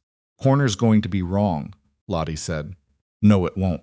Measure it." "I measured it." "Then measure it again." Lottie measured it again. Then she looked up at Vivian with the expression of a child who has been right and is choosing how to handle it. "Fine," she said. "It was fine the first time." Vivian looked at the measurement. "Yes," she said. "It was." Caleb set the supplies on the table. Neither of them looked up immediately, which told him they'd both heard him come in and had made a joint, unspoken decision that the conversation was more important than acknowledging the arrival. Put the food away. He checked the stove grate, which was still cracked and still losing heat, and made a note in his head to get to Prentice's last letter, which had arrived with information from St. Louis that he hadn't had time to read yet. He thought about Greel's men at the property line. He thought about the preliminary hearing and the frozen estate and the dead minister's signature and Prentice's letters to St. Louis. He thought about Vivian cutting quilt squares at the small table in the 2-room cabin that now held 3 people and a rabbit with 1 ear in the Wyoming winter, with her iron gray hair and her straight spine and the controlled face that kept slipping when she was with Lottie. The town thought she'd been defeated. Caleb, watching her from the doorway of the only shelter he had to offer, understood something the town had missed. The decision to stay, in a space this small, with people she'd chosen over the property she'd lost, was not the end of something. It was the shape of what she actually was, stripped of the house and the acres and the authority, and what was left was more than the town would ever understand. Outside on the hill to the north, the riders had not come back, but they would. Prentice's letter had been sitting on the shelf above the stove for 4 days before Caleb found the hour to read it properly. Not because he'd forgotten it, he hadn't. It was the kind of thing that stays in your peripheral awareness, the way a sound you can't identify stays at the edge of your hearing, but because the days since Vivian had moved into the cabin had a density to them that left almost no space for anything that wasn't immediate. 3 people in 2 rooms created a particular kind of pressure, not hostile pressure, nothing like that, but the constant low-grade negotiation of space and rhythm that happens when lives that have been running separately are suddenly required to run in parallel. Caleb woke early and tried to be outside before Vivian needed the main room for herself. Vivian reorganized the food stores on the 2nd day with a quiet, systematic efficiency that told him she needed to control something, and he stayed out of her way and let her do it. Lottie moved between them like water, occupying whatever space existed, asking questions of whoever was nearest, apparently unbothered by the compression of their circumstances in the way that children are unbothered by things adults find suffocating, because children haven't yet learned to need the space adults insist they need. The sleeping's arrangements were managed with a careful practicality that neither of them discussed directly. Lottie had the cot in the smaller room. Vivian took the larger room. Caleb slept near the stove on a bedroll he'd used in worse conditions, which was true and also not entirely the point, but it was the arrangement that made sense, and so it was the arrangement they had. The stove grate was still cracked. Caleb had patched it twice with clay, and it kept failing, losing heat through the gap in a way that made the nights colder than they should have been. He'd ordered a new grate from the hardware store in Harlow, but it hadn't arrived yet, and in the meantime, he burned more wood than he should have had to, which meant more time splitting wood, which was one more thing in a week that had too many things. He read Prentice's letter on a Tuesday evening, after Lottie was asleep, sitting close to the stove with the lamp turned up. The news from St. Louis was careful and partial, the way good lawyers' letters always were. Prentice was not a man who overstated things. The firm he corresponded with had located two people who had known Reverend Harold Coombs before his death in 1874. One of them, a woman who had been a secretary at the church, had confirmed that Coombs had indeed performed marriages for payment without always following proper procedure, that his record-keeping was, as she put it, irregular, and that she would be willing to provide a written statement to that effect. The second contact was less useful, a man who claimed to remember a marriage involving someone named Ashford, but whose recollection was vague and contradictory in ways that would not survive scrutiny. Cherry's statement was something. It was not enough by itself, but it was the thread that, pulled correctly, might unravel more. Prentice had also found something else. In the financial records of a small St.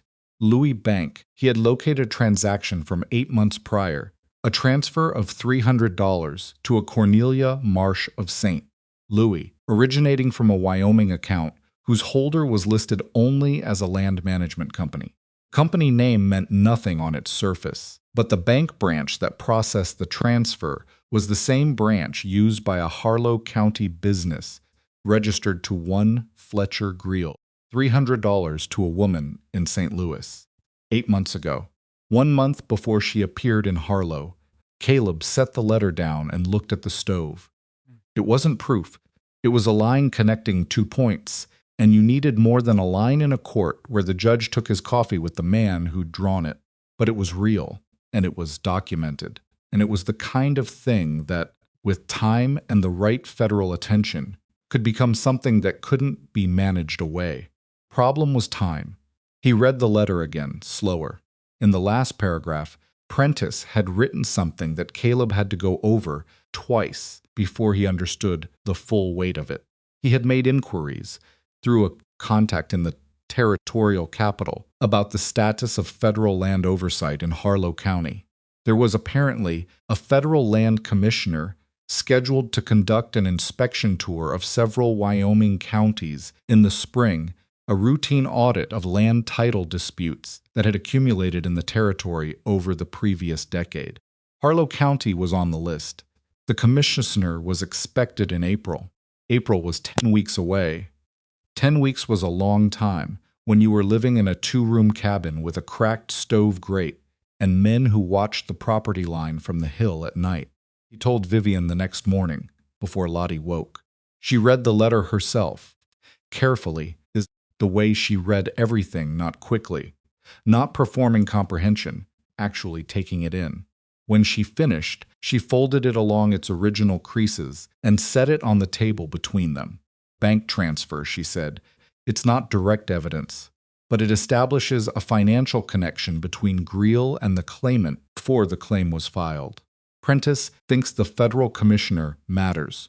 The commissioner reviews the title dispute as part of his audit. It removes it from Judge Brackett's jurisdiction. Federal oversight supersedes territorial court. Vivian looked at the letter on the table. Outside, the early morning was making its grudging transition toward light. the sky going from black to the particular gray-blue of Wyoming winter mornings that always looked like the day was apologizing for showing up. 10 weeks, she said. 10 weeks. She was quiet for a moment, turning something over. Greil knows about Prentice, she said. He'll know the letter arrived. He has someone at the postal station. Caleb hadn't confirmed this, but he'd suspected it, which means he knows we have something from St. Louis, she continued. He doesn't know what it says, but he knows we received it. And if he's watching the property line, which he is, then he knows we haven't panicked. He won't like that, Caleb said. No, she said, he won't. She picked up the letter. Men like Greil don't operate on patience. They operate on momentum. They need things to keep moving in their direction. When they stop moving, when the other side doesn't collapse the way they expected, she folded the letter again. They push harder. It was, Caleb thought, the most accurate analysis of the situation he'd heard, and it came from a woman who'd been watching Fletcher Greil operate for 2 years and had spent those years learning his rhythms the way you learn the rhythms of a predator you're sharing territory with, not to accommodate him, to understand exactly when he would move. How much harder do you think he pushes? Caleb asked. Vivian looked at him directly. As hard as he thinks he needs to, she said. The community's response to what had happened to Vivian had been, in the weeks since the hearing, a complicated thing. Complicated in the way that communities are complicated when they've watched something unjust happen and have to reconcile their observation of it with their inability or unwillingness to have stopped it. Some people who had previously looked at their shoes in Greil's presence were now, in small and careful ways, showing something different. The rancher 12 miles east, who'd lent Caleb his surveying tools in the fall, sent a parcel of preserved food without a note. The woman who ran the boarding house on Harlow's Main Street told Dorothea, the housekeeper, that she'd heard what had happened, and it wasn't right, which Dorothea relayed to Vivian with the compressed satisfaction of someone delivering a verdict. Others stayed quiet. Debts were still debts. Greil's influence didn't evaporate because a woman had been treated unfairly. If anything, the successful execution of the legal maneuver had demonstrated the extent of it, which made prudent people more careful rather than less. But something was shifting underneath. Caleb felt it the way you feel a change in the weather before you can articulate what you're sensing in the quality of the silences in the general store, in the way the young hand Pete stopped by the cabin on a Saturday with no stated reason and ended up spending 2 hours helping repair the fence on the western edge of the cabin's small plot, in the way the storekeeper's wife pressed an extra portion of dried apples into Lottie's hands without charging for them, and then looked away quickly as if she hadn't done it. Vivian noticed it too, though she was careful about how she responded to it. She thanked people precisely and without effusiveness, because she understood that gratitude laid on too thick became obligation. An obligation between people in difficult circumstances could sour in ways that were hard to repair. Caleb watched her notice, watched her keep a kind of interior accounting of it that he suspected was different from the ledger she kept, for the legal case softer, less certain, more dangerous to rely on. Lottie had no such caution. She accepted the dried apples and the food parcels, and Pete's fence repairing with the complete direct gratitude of a child who understood that generosity deserved acknowledgement and didn't see any reason to complicate that. Pete says the north fence on the big ranch is already falling apart, she told Caleb one evening. He says, Greil's men don't know how to maintain it right. Pete shouldn't be talking about that at a child, Caleb said. He wasn't talking at me. He was talking to himself, just nearby. She paused. The fence was fine when you were doing it. Caleb looked at his daughter. Yes, he said. It was. Temperature dropped hard in the first week of March, which was not unusual but was extreme even by Wyoming standards, the kind of cold that turned the air itself into a physical presence that made outdoor work a negotiation between what needed to be done and how long a person could stay out before their hands stopped working properly. Caleb had added a second layer of insulation to the cabin walls, using material he'd salvaged from the barn's storage, which helped. And the new stove grate had arrived from Harlow, and he'd installed it in an afternoon, which helped more. Cabin was still cold at night, but it was a manageable cold now, the kind you could sleep through. He'd been watching the northern hill every night since Vivian moved in. Not all night he wasn't capable of that. Nobody was but in the pattern he'd developed since the first week at Blackstone. Check before sleep. Wake in the deep middle of the night. Check again. Sleep until early morning. It was a rhythm that lived in his body now, rather than his conscious mind. The way the cavalry had installed certain habits so thoroughly that they operated below intention. On the night of March the 7th, the check before sleep showed nothing. The check in the deep middle of the night showed fire. He was moving before he was fully awake, the way the body moves when it's been trained to respond faster than thought. He had his boots on, his coat, and his rifle, and the door open in the space of seconds, and the cold hit him like a wall, and he registered it and moved through it, because the barn, the small outbuilding, 20 yards from the cabin that held the 2 horses and the tools and the winter stores was burning. Not smoldering.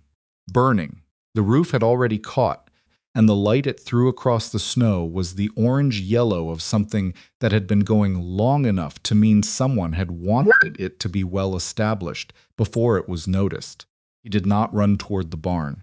He stopped at the cabin door and assessed. 4 riders. He could see them at the edge of the firelight, not clearly, but well enough. They were positioned around the cabin in a loose perimeter, not the barn, which told him the barn was the distraction, not the objective. The objective was the cabin, was what was in the cabin. He went back inside. Vivian was already up. He heard her in the back room. Movement, the sound of Lottie waking confused and frightened. He went to the back room door. 4 riders outside. Barn's on fire. He said it, up with the flat economy of a man who needed to transmit information without spending time on it. There's a root cellar under the floor of the storage corner, the board with the iron ring. Take Lottie and get in it. Vivian looked at him. She was in her coat already, her hair loose, her face doing something complicated that resolved into the locked, vertical expression he knew. Caleb, there's no time for a conversation about it. Take Lottie. Get in the cellar. Don't come out until I come for you. And if you don't come, he looked at her. Give it until morning. Then the cellar connects to a drainage channel that runs east along the property line. Follow it east. Stay low. Get to the Hennessy Ranch 12 miles out. Ask for the man who lent me the surveying equipment. His name is Aldous Hennessy. Tell him what happened. He'll help. Vivian looked at him for another second. 1 second, not more. You'll come back, she said. It was not quite a question and not quite a statement. It was a condition, the precise articulation of a requirement. I intend to, he said. Then intend harder, she said, and went to get Lottie. He went out through the front door and immediately moved left, away from the firelight, because standing in the lit doorway was the fastest way to become a target, and every second he was visible was a second. Someone outside was adjusting their aim. He went left and low, using the cabin wall, moving toward the corner where the shadow was deepest. The barn was a full roar now. Both horses were out. He could hear them somewhere behind the burning, panicked, which was good because it meant someone had moved them first, which meant Pete had been here recently enough to know the barn would burn before it did, which was information he filed away for later. One of the riders came around the cabin's east side. He came fast and careless, which told Caleb he wasn't experienced. Men don't come around blind corners fast in the dark. Caleb was already against the wall when the horse passed close enough that he could have touched the rider's boot, and he used the rifle stock rather than the trigger, because a shot would tell the other 3 exactly where he was, and the rider went down hard into the snow and didn't get up. 3. He moved to the northeast corner. The barn's heat was reaching him now even at this distance, and the light it threw was worse than darkness it created. moving shadows that could be a man or could be the wind in the dead grass, and his eyes were having to work to separate them. A shot came from the northwest, close enough that he heard it displace the air near his left ear. He dropped and rolled, and came up behind the rain barrel at the cabin's corner, frozen solid, which made it marginally useful as cover, and looked for the muzzle flash. There, 70 yards north-northwest. The shooter had moved after firing, which meant he knew what he was doing. Caleb tracked the likely path of that movement, waited, and when the shape resolved itself against the slightly lighter background of the snow, he fired once. The shape went down. 2. His shoulder was ringing from the recoil. In the cold, the muscles had stiffened, and the rifle kicked harder than it would have in warmer weather. He registered it and moved again, because staying still after firing was the other mistake that cost lives.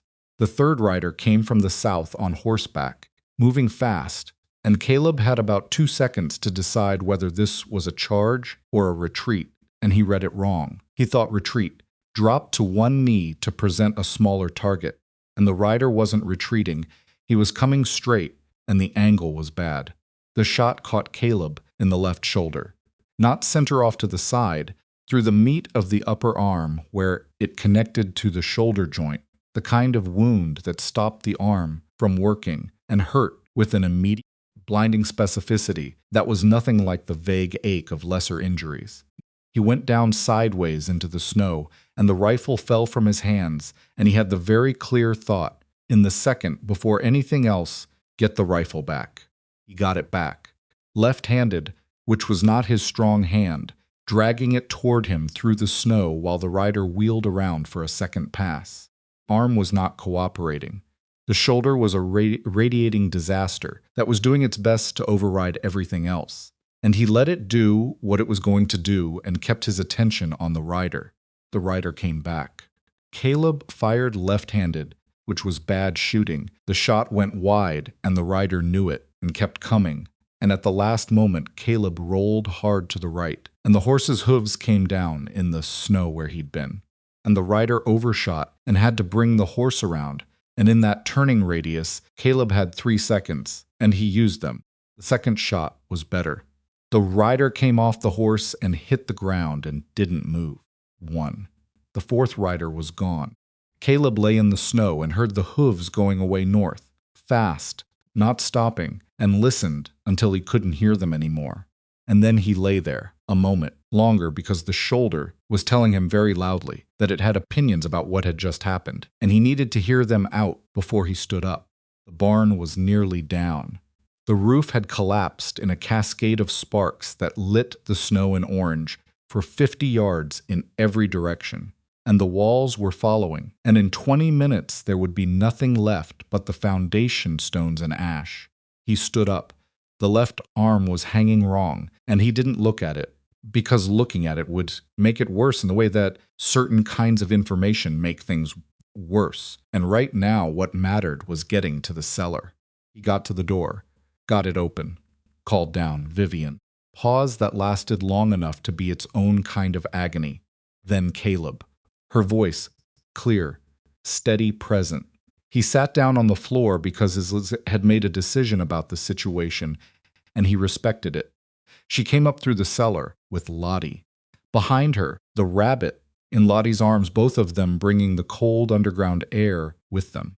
Vivian saw him on the floor, and she moved to him with a directness that had nothing careful or measured about it. No maintained distance, no professional assessment. She moved to him, the way a person moves towards something that matters. And she was on her knees beside him, before he'd finished trying to stand back up. "Don't," she said, "the shoulder. I see the shoulder. Stop moving." She had her coat off and was tearing the lining, not dramatically, practically, the way someone does when they need material, and the nearest material is what they're wearing. Lottie stood a few feet away, holding the rabbit and watching, with wide eyes that were frightened but steady, was so completely her, that even now it registered in Caleb as a source of something that might have been comfort if he'd had the bandwidth for it. Vivian packed the wound with the cloth, which produced a quality of sensation that Caleb declined to dignify with a reaction. mostly, and tied it with a strip of lining pulled tight enough to matter and loose enough not to stop the blood from reaching the rest of the arm. The riders, she said. 3 down, 1 left. He's gone? North fast. She tied off the bandage and sat back and looked at him. There was blood on her hands and on the coat she'd used, and her hair was loose around her face, and she was looking at him with an expression he hadn't seen on her before, completely unguarded, the controlled face entirely absent, something raw and unmanaged that she wasn't trying to put away. You said you'd come back, she said. I did, he said. Shot. I'm back, he said. Both things are true. She looked at him for a long moment. Then she made a sound that was almost a laugh, and almost something else entirely, and she put her hand still, with the blood on it, against the side of his face, and left it there. And he leaned into it slightly, because the shoulder was very bad, and the cold was very cold, and he was not, in this particular moment, above accepting something warm. By morning they had company. It started with Pete, who appeared at first light with a horse, having heard the fire from the bunkhouse of the neighboring property where he'd taken temporary work after Vivian's eviction. He came through the snow with a lantern and the expression of a young man who has been afraid all night and is now converting that fear into action, because action is what he knows. He stopped at the edge of the cabin's yard and took in what was left of the barn, and the marks in the snow, and the 3 figures that Caleb had moved to a position near the fence, and Caleb himself sitting on the cabin steps with his arm tied and his rifle across his knees. How many? Pete said. 4 came. 3 stayed. 1 ran. Caleb looked at him. You moved the horses before the fire started. Pete's jaw worked for a moment. I saw them heading up from the south road. Around midnight, Pete said. I didn't know for certain what they meant to do. I should have come sooner. He said it with the particular guilt of a 19-year-old who had made a decision that he'd have to live with. You got the horses out, Caleb said. That matters. It's not enough. It's what you could do in the time you had. That's all anyone's got. Pete looked at the wreckage of the barn for a moment. Then he looked at Caleb's shoulder. Who's the nearest doctor? Caleb asked. Harlow. Dr. Ellison on the main street. Can you ride into Harlow and bring him out here? Now? Unless you'd rather wait until the shoulder decides to inform me of additional opinions. Pete left within 10 minutes. He came back 2 hours later with Dr. Ellison and something Caleb hadn't expected. 4 other men from Harlow, not Greel's men. The opposite. The rancher whose property bordered Blackstone's south fence. Storekeeper from the general store. 2 farmers from the Eastern Valley who had their own unresolved disputes with Greel's land management practices. They came behind Pete's horse in a loose group, not organized, not announced, just present the specific, complicated presence of people who have been watching something happen and have finally decided that watching is not a position they can maintain anymore. Storekeeper, whose name Caleb had learned was Ferris, looked at the barn ash and the marks in the snow and said nothing for a long time. Then he said, we heard. Caleb looked at him. How much? Caleb asked. Enough, Ferris said. Dr. Ellison, who was a practical man who'd seen frontier injuries and had no patience for sentiment when there was work to do, took Caleb inside and dealt with the shoulder with the focused competence of someone who understood that the most useful thing he could offer was to be very good at what he was there for. The bullet had passed through, which was, he said, better than the alternative, which Caleb already knew. Cleaned it and packed it, and gave Caleb instructions he mostly intended to follow, and left medicine that he definitely intended to use. When Caleb came back outside, Vivian was standing in front of the group of men from Harlow. She was standing the way Lottie had drawn her, the locked spine, the level chin, but there was something different about it now. Posture was the same, but the weight behind it was different. Like a woman who'd put down something very heavy and was still learning what it felt like to stand without it. Don't know why you're here, she told them, directly, without softening. I don't know if you're here because it's the right thing or because you're afraid of what happens next to you if nothing changes. Either reason is sufficient. I won't ask which it is. The rancher from the south fence, A heavy-set man named Connell, who Caleb knew by reputation as someone who'd kept his head down for 2 years, looked at his boots. Then he looked up. "I've got fence that needs holding on the south end," he said. "Mine borders yours. If they come back, they'll come for yours next," Vivian said. "It's not a threat. It's a pattern. If they can take Blackstone, your land is the next easiest." Connell absorbed this. "I've got 2 sons and 3 hired men," he said. "I know," Vivian said. The storekeeper, Ferris, cleared his throat. "There's a matter of the courthouse," he said. "Some of us have been talking. There's a federal land commissioner coming to the territory in April. If enough complaints were filed, not just yours, but several of us together, it changes the character of the audit, stops being a routine review, and becomes an investigation." Vivian looked at him. Then she looked at Caleb briefly, and he could see her assembling the information. Prentice's letter, the commissioner in April, the financial connection to Greal, the secretary in Saint. Louis, who was willing to make a statement. "How many of you have documented incidents?" she asked. The men looked at each other. "Most of us have something," Connell said. "Fence disputes, water redirection, a couple of loan agreements that had terms change after signing. Nothing as organized as what you've been keeping. But something. Send it to a lawyer in Cheyenne named Aldous Prentice," Vivian said. "Whatever you have written down, with dates. He's building a record. The more names on that record, the harder it is to manage away." She said it with the quiet authority of someone who had been doing exactly this for 2 years, while everyone around her had been waiting to see who'd win.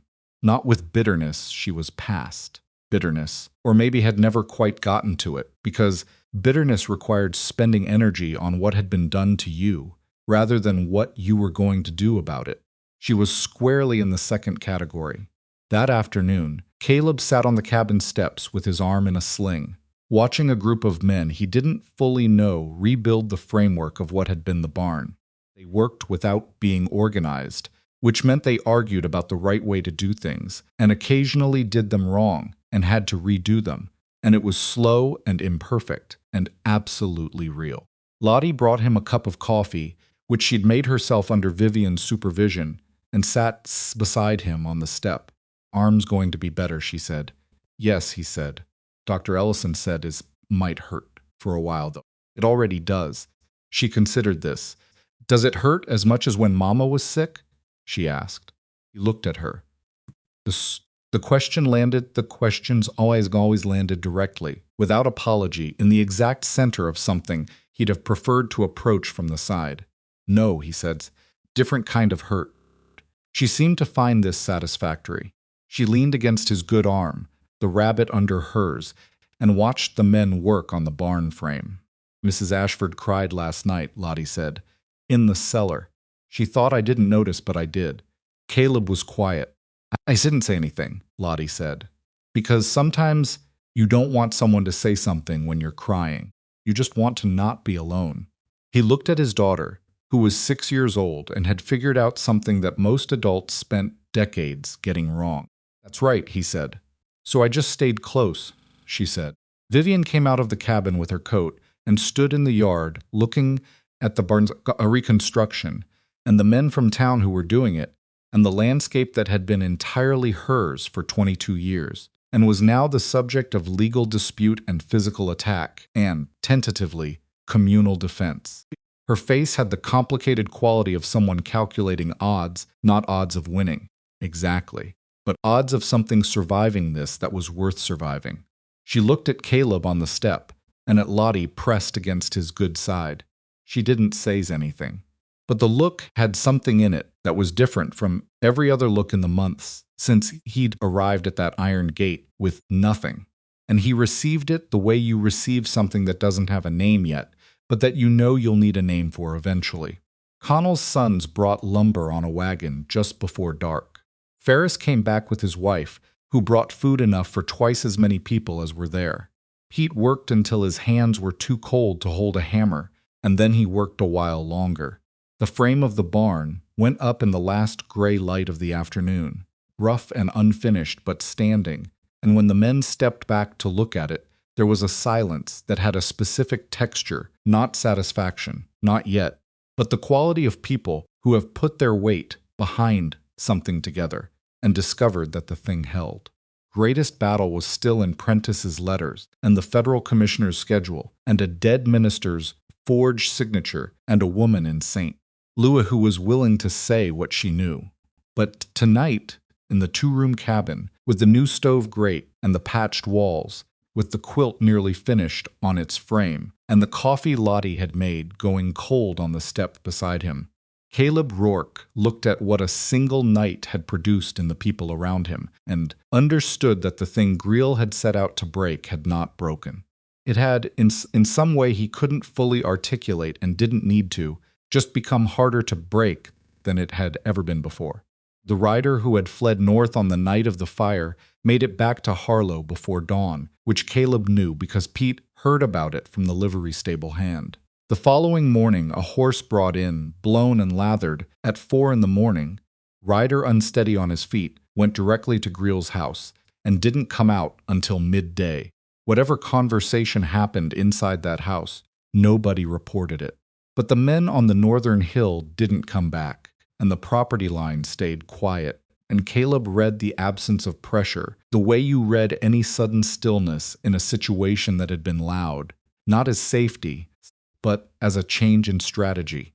The shoulder healed the way wounds heal when you don't give them the rest they require, which is to say imperfectly and slowly, and with frequent complaints that Caleb addressed by continuing to use the arm as close to normally as he could manage.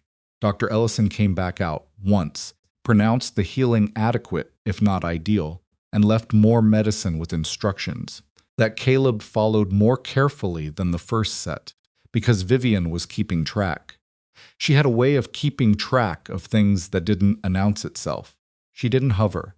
She didn't ask repeatedly how the shoulder was doing. She simply noted, in the internal ledger. She kept, for everything, whether he was compensating for it, whether the arm was moving right, whether the color in his face was the color of a man managing pain or the color of a man losing to it. And occasionally, when the answer to any of those observations was wrong, she would say something specific and direct that made clear she'd been paying attention to more than she'd appeared to be paying attention to. He found this, unexpectedly, to be one of the more comforting things about living in close proximity to her. Lottie found it unsurprising. She watches everything. Lottie told him once, matter-of-factly, as if reporting on the weather. She just doesn't want you to know she's watching. I know she's watching, Caleb said. I know you know, Lottie said. She knows you know too. She just hasn't decided what to do about it yet. He looked at his daughter for a long moment. When did you get so observant? He asked. I've always been observant, she said. You just notice it more now that there's more to observe. Prentice's next letter arrived in the 3rd week of March, and it was longer than the previous one, 6 pages written in the careful, dense hand of a man who had been working hard and wanted to account for all of it. Caleb read it at the table after supper while Vivian washed the dishes, which was a task she'd taken over without discussion. In the 3rd week of the 3 of them living together, partly because Caleb's shoulder made it difficult, and partly because he suspected it gave her something to do with her hands. While she thought, he read through the letter twice before he said anything. The secretary from St. Louis, the woman who had worked at Reverend Coombs's church, had provided her written statement. More than that, she had found, in her personal records, a ledger page she'd kept from the church's financial records in the early 1860s that showed made to Coombs by individuals seeking marriage documentation of various types. The entries were coded, but Prentice had worked out the coding with her help, and one entry from June 1861 showed a payment for what the secretary believed was a retroactive marriage documentation, a document created after the fact to establish a record that had not existed at the time of the purported ceremony. In plain terms, someone had paid Coombs to create a marriage record in 1861 that had not been real. The question of who had paid for the 1889 version, the document currently before the territorial court, was answered in Prentice's fourth page. A bank in St. Louis, different from the one that had processed the initial payment to Cornelia Marsh, had been the source of a second payment. This bank had a Wyoming correspondent account. The correspondent account was held by a land management company. The land management company's registered agent in the territorial capital was a man named Silas Crow, who also appeared in the territorial business registry as the registered agent for 3 other companies, all of them connected to Fletcher Greel's operations. It was not a direct line. It was never a direct line with men like Greel. They understood the value of distance, of layers, of being the last name in a chain rather than the first. But Prentice had assembled the chain with the methodical patience of a man who understood that the value of documentation was not just in individual facts, but in the pattern they formed when placed beside each other. He had sent the complete package to the Federal Land Commissioner's office in advance of the April inspection tour. He had also, and this was the part of the letter that Caleb read 3 times, not twice, filed a formal complaint with the Territorial Attorney General's office regarding the conduct of Judge Breckett in the Ashford estate case, supported by affidavits from 2 other parties who had appeared before Breckett in the previous 3 years and had documented examples of what appeared to be coordinated judicial decisions favoring Greel-connected interests. The Attorney General's office had acknowledged receipt. Caleb set the letter down. Vivian had stopped washing dishes at some point during the second reading. She was leaning against the counter with a towel in her hands, watching him. "How bad?" she said. "Not bad," he said. "Come read it." She crossed the room and stood beside him and read it, which took her less time than it had taken him, because she read faster, and when she finished the 6th page, she stood very still for a moment, with her hands holding the last page and her eyes on the window where the March dark was pressing. "Silas Crow," she said. "He processed the transfer on the Eastern Creek diversion complaint 2 years ago. He was the county administrator who told me I had no standing to challenge the dam." "You have his name in your ledger?" "I have his name in my ledger, with a date and a specific notation about the decision he made and the reasoning he gave." She set the letter down with a precision that was the closest she came to showing excitement, which means when Prentice connects Crow to Greel through the land management companies, I have a corroborating record of Crow acting in Greel's interest going back 2 years before any of this. Caleb looked at her. "You've been keeping that ledger for 2 years, he said. "Yes. Prentice needs a copy of every relevant entry." "I know."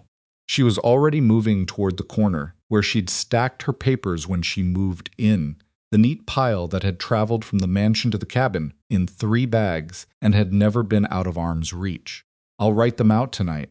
She wrote until past midnight, and he stayed up with her because the shoulder made sleep difficult anyway, and because the fire needed tending, and because though he didn't name this reason out loud, the work she was doing mattered, and being present while it was done felt like a way of saying so without requiring the words.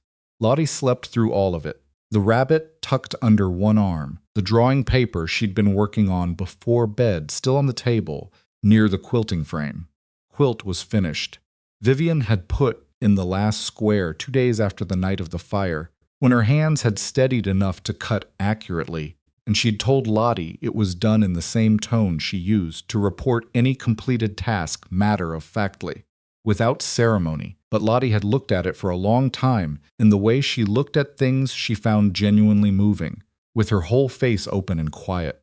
One of the squares was blue silk. Not dark blue, not the color of night, the light blue that Lottie has insisted on at the very beginning, the morning sky blue, the color of something starting rather than ending. It had come from a dress Vivian had packed without quite deciding why she was packing it, one of the few pieces of the mansion's softness she'd brought into the cabin's hardness. Another square was cut from the elbow of Caleb's second-best coat, the brown wool one that had been mended so many times it was more patch than original, which Vivian had asked for with a directness that had startled him, and which he'd given without asking why, because by then he'd learned that her directness was its own kind of honesty. He'd understood what it meant when he saw it in the frame. He didn't say anything about it then, and she didn't explain it, and that was also its own kind of honesty. April arrived with the tentative warmth of a season that had been delayed and was not quite ready to commit. The federal land commissioner's name was Thomas Abernathy, and he came into Harlow County on the 14th of April with 2 deputies, a legal clerk, and the particular quality of authority that comes not from personal presence, but from the office behind a person, the weight of a bureaucratic structure, that, unlike a territorial judge who took coffee with the wrong people, reported upward to men who were not in Wyoming and were not reachable by Greel's influence. Abernathy was 50-something, unremarkable in appearance, the kind of man you'd forget in a crowd if you weren't paying attention to what he carried in his leather case. He set up in the Harlow Town Hall for a week and heard from 14 different parties who had filed documentation with his office in advance of the tour. The hearings were not public. They were administrative proceedings, not courtroom drama, but the news of what was being presented moved through Harlow. The way all news moved through Harlow, which was faster than horses, and with considerable embellishment. Caleb and Vivian went on the second day. Prentice came from Cheyenne and met them at the town hall door, which was the first time Caleb had seen him in person since the February trip, and he was thinner and more ink-stained than before, which suggested the past 2 months had been hard work. The Attorney General's office sent a representative. Prentice said quietly as they went in, "He's sitting in on all the hearings. That's new. That wasn't part of the announced agenda." Vivian absorbed this. "Brackett?" she said. "Brackett has recused himself from all pending cases involving Greel-connected interests, effective last week. His office issued a statement about avoiding the appearance of conflict." Prentice paused. The Attorney General's office requested the recusals. Caleb looked at Vivian. She was looking at Prentice with the expression of someone receiving information they have been working toward for a long time and are now almost afraid to receive, because hope that has survived as long as hers had developed a kind of scar tissue, protective skepticism that kicks in precisely when things start moving the right direction. "Is this real?" she said to Prentice. Not dramatically, practically. "It's procedural so far," Prentice said, "but procedural in the right direction. Yes." The hearing itself lasted 3 hours. Abernathy asked precise questions and wrote everything down, and the legal clerk wrote everything down again, in a different hand, and the representative from the Attorney General's office sat to one side and wrote things down in a third hand, and the cumulative effect of all this writing was the feeling that the information was being taken seriously, in a way that it hadn't been taken seriously before, which was both a relief and a reminder of how extraordinary it was that basic seriousness had been absent for so long. Vivian presented the ledger. 2 years of documented incidents, dates, names, decisions, and outcomes, which is written in the careful script of a woman who had understood from the beginning that her word alone would never be enough, and had therefore made her word into something that couldn't be disputed. Prentice presented the documentary package, the bank transfers, the company registrations, the Crow connection, the secretary's statement from St. Louis, the analysis of the forged minister's signature. When Abernathy asked about Cornelia Marsh Ashford, Vivian answered with a restraint that Caleb recognized as costing her something. "I don't know what she was promised," Vivian said. "I don't know if she understood fully what she was being used for. I have no information that she personally forged anything. I know she was paid to make a claim that had no legitimate basis, and I know who paid her, and I know why." "You don't want to make a separate claim against the woman herself?" Abernathy asked. Vivian considered. "She came from St. Louis on the promise of money and a story about a wrong that needed righting," Vivian said. "Whether she believed the story or not, I don't know. I want the claim dismissed and the property restored. What happens to Cornelia Marsh is a matter for people whose job it is to sort out those particulars. It's not my primary concern." Abernathy looked at her for a moment over the papers on his table. "You've been very thorough, Mrs. Ashford," he said. "I had 2 years to be thorough," she said, "and very little else to work with." Fletcher Greele was called to testify before Abernathy on the 4th day of the hearings. Caleb wasn't in the room for that. Only the parties directly involved were admitted, but Connell was waiting outside and had positioned himself near enough to the door to hear something of the quality of the exchange, if not the specific content. And what he reported afterward was that Greele had come in with his lawyer and his customary assurance, and had come out looking like a man who had attempted to apply a known solution to a problem that turned out to be a different problem entirely. He kept talking about territorial precedent, Connell said, kept referring to Brackett's earlier rulings. Abernathy kept telling him Brackett's rulings were under review. You could hear it from outside. Caleb thought about Greele in the general store in November, laughing at the right volume. The carefully maintained machinery of influence that required everyone around it to stay in their appointed position. The first sign of trouble with that machinery was usually when the people who were supposed to stay quiet stopped staying quiet, and the second sign was when the authority that was supposed to reinforce the machinery stopped recognizing itself as part of it. Both things were happening now. Greele had built his operation on the assumption that the territory was small enough to manage and far enough from federal attention to operate without external accountability. For years, that assumption had been correct. What he hadn't accounted for, what men who rely on systems of control rarely account for, was the possibility that the system itself would shift, that federal attention would arrive not as an abstract future threat, but as a man named Abernathy, with a legal clerk and a leather case, sitting in the Harlow Town Hall and writing everything down. The Ashford estate freeze was lifted on the 22nd of April. The order came from the new presiding Judge Brackett's replacement, a woman of 60 named Hargrove, who had been appointed from the capital and who read the Prentice documentation with the focus of someone who understood that the quality of her first decisions in this jurisdiction would define how long she lasted in it. The claim filed by Cornelia Marsh Ashford was dismissed with prejudice on the grounds that the foundational document, the marriage record, had been fraudulently created, and that the creation of the fraudulent document had been financed by a third party with material interest in the outcome of the claim. Silas Crow was arrested on 2 counts related to document fraud on the 24th. He was a man who, when faced with the specific gravity of federal charges, apparently recalculated his loyalties with considerable speed, because within 48 hours of his arrest, Prentice had received a communication from the Attorney General's office indicating that Crow had provided testimony regarding a range of transactions and decisions made over the previous 3 years in exchange for consideration in his own sentencing.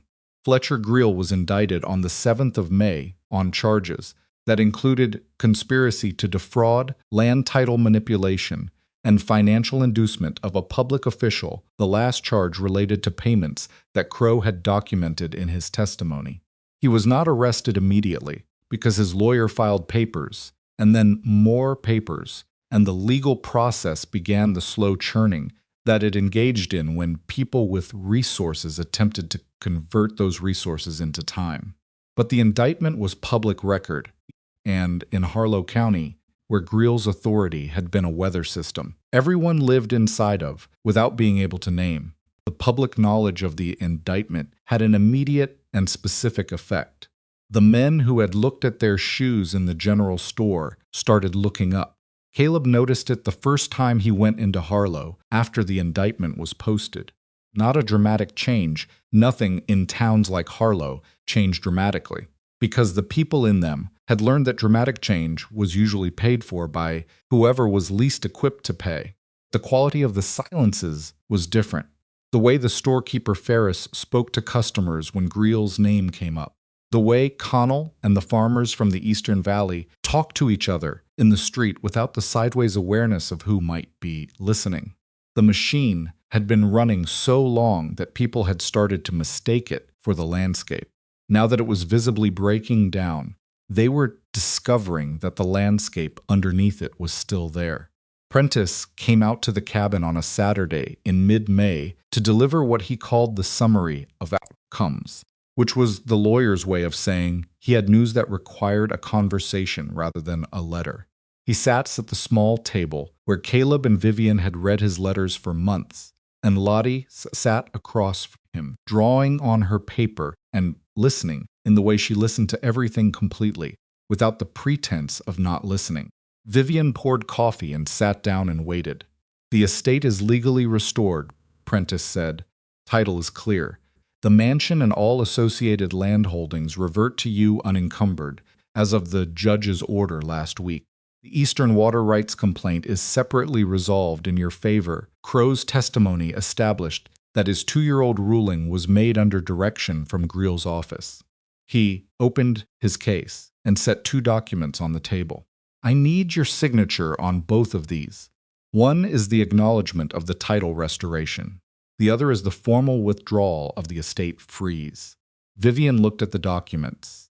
She didn't sign them immediately, which was not hesitation. It was the way she always approached a document, reading it fully rather than trusting a summary of it, even a summary from someone she trusted. Prentice understood this and waited without appearing to wait. When she'd read both documents, she signed them, twice, in the precise hand that Caleb had seen on every ledger entry and every letter she'd written in the past months. Prentice gathered them back into his case. "You can return to the mansion whenever you choose," he said. "I'd recommend doing so sooner rather than later to establish physical presence on the property while the legal situation is freshly settled. Greel's men have been off the land since the indictment, but property that appears unoccupied can attract other complications." Vivian looked at the documents disappearing into the case. "I understand," she said. "Is there anything else you need from me on this matter?" "Not immediately. I'll write when there is." She paused. "Send me your accounting. All of it. Whatever the full cost is." "It won't be small," he said. "I didn't expect it to be," she said. Prentice left in the early afternoon, and the cabin settled back into the specific quiet of a spring Saturday, the new barn frame visible through the window, the horses in it, Lottie's drawings accumulating on the table, quilt on its frame in the corner where it had been since Vivian arrived. Caleb was at the table when Vivian came back in from seeing Prentice to his horse. She stood in the doorway for a moment, the May light behind her, and she looked around the cabin, the 2 rooms, the stove with its new grate, the shelf where his rifle stood, corner where she'd stacked her papers on the day she arrived with 3 bags and nowhere else to go, and her expression was doing something he'd become fluent in reading over the months, complicated interior weather that she'd learned to let him see. "You can go back," he said, not pushing, just acknowledging the fact that existed between them. "I know," she said. She came and sat across from him at the table. Lottie was in the back room, engaged in some activity that involved occasional sound effects, which meant she was deep in a story she was telling herself and would not resurface for some time. "The lawyer says I should go back soon," Vivian said, "to establish presence." "That's practical advice," Caleb said. "Yes." She looked at the table. "The mansion needs work. Been occupied by Greel's people since the freeze. They'll have treated it as a temporary arrangement, which means they won't have maintained it. I'd expect so. The ranch needs rebuilding. The working staff will need to be rehired, or some of them. Bauer has been working at Connell's place. He might come back." "He'd come back," Caleb said. "He shook your hand for a long time before he left. That wasn't a man saying goodbye." She looked at him. He looked back at her. The thing between them had been accumulating for months, quiet and steady, the way water accumulates in a low place, not because anyone put it there, but because that's where things go when they don't have anywhere else to be, and because there was something about the shape of the ground that made it the natural destination. "I don't want to go back to the way things were," she said. "Which things?" "The mansion, the distance." She stopped. "Edmund built a life around me that was designed to keep me in one position. I spent 22 years in that position and told myself it was enough because the alternative was nothing.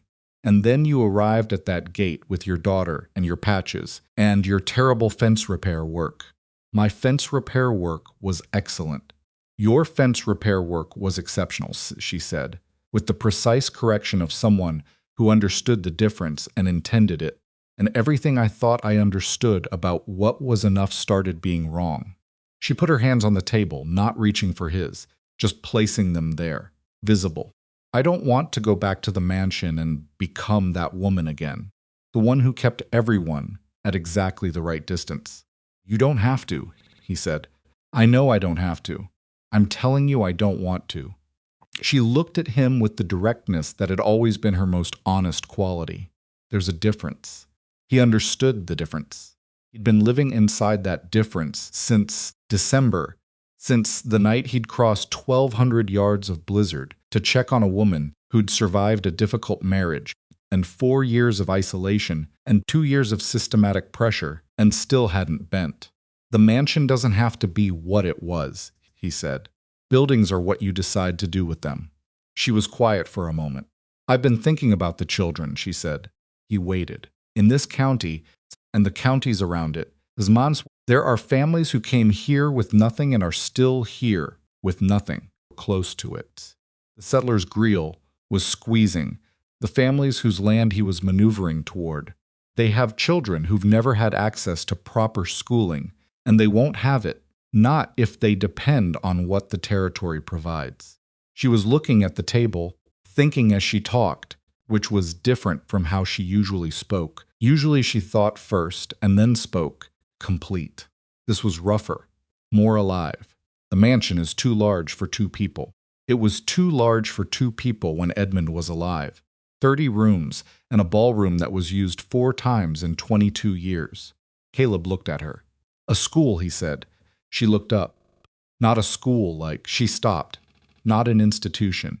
Something smaller. Something with actual teachers and actual books and children who've been dragged across the frontier by parents who wanted something better and ended up somewhere that didn't have better yet, using the mansion, using the part of the mansion that makes sense for it. East Wing, maybe. The great room.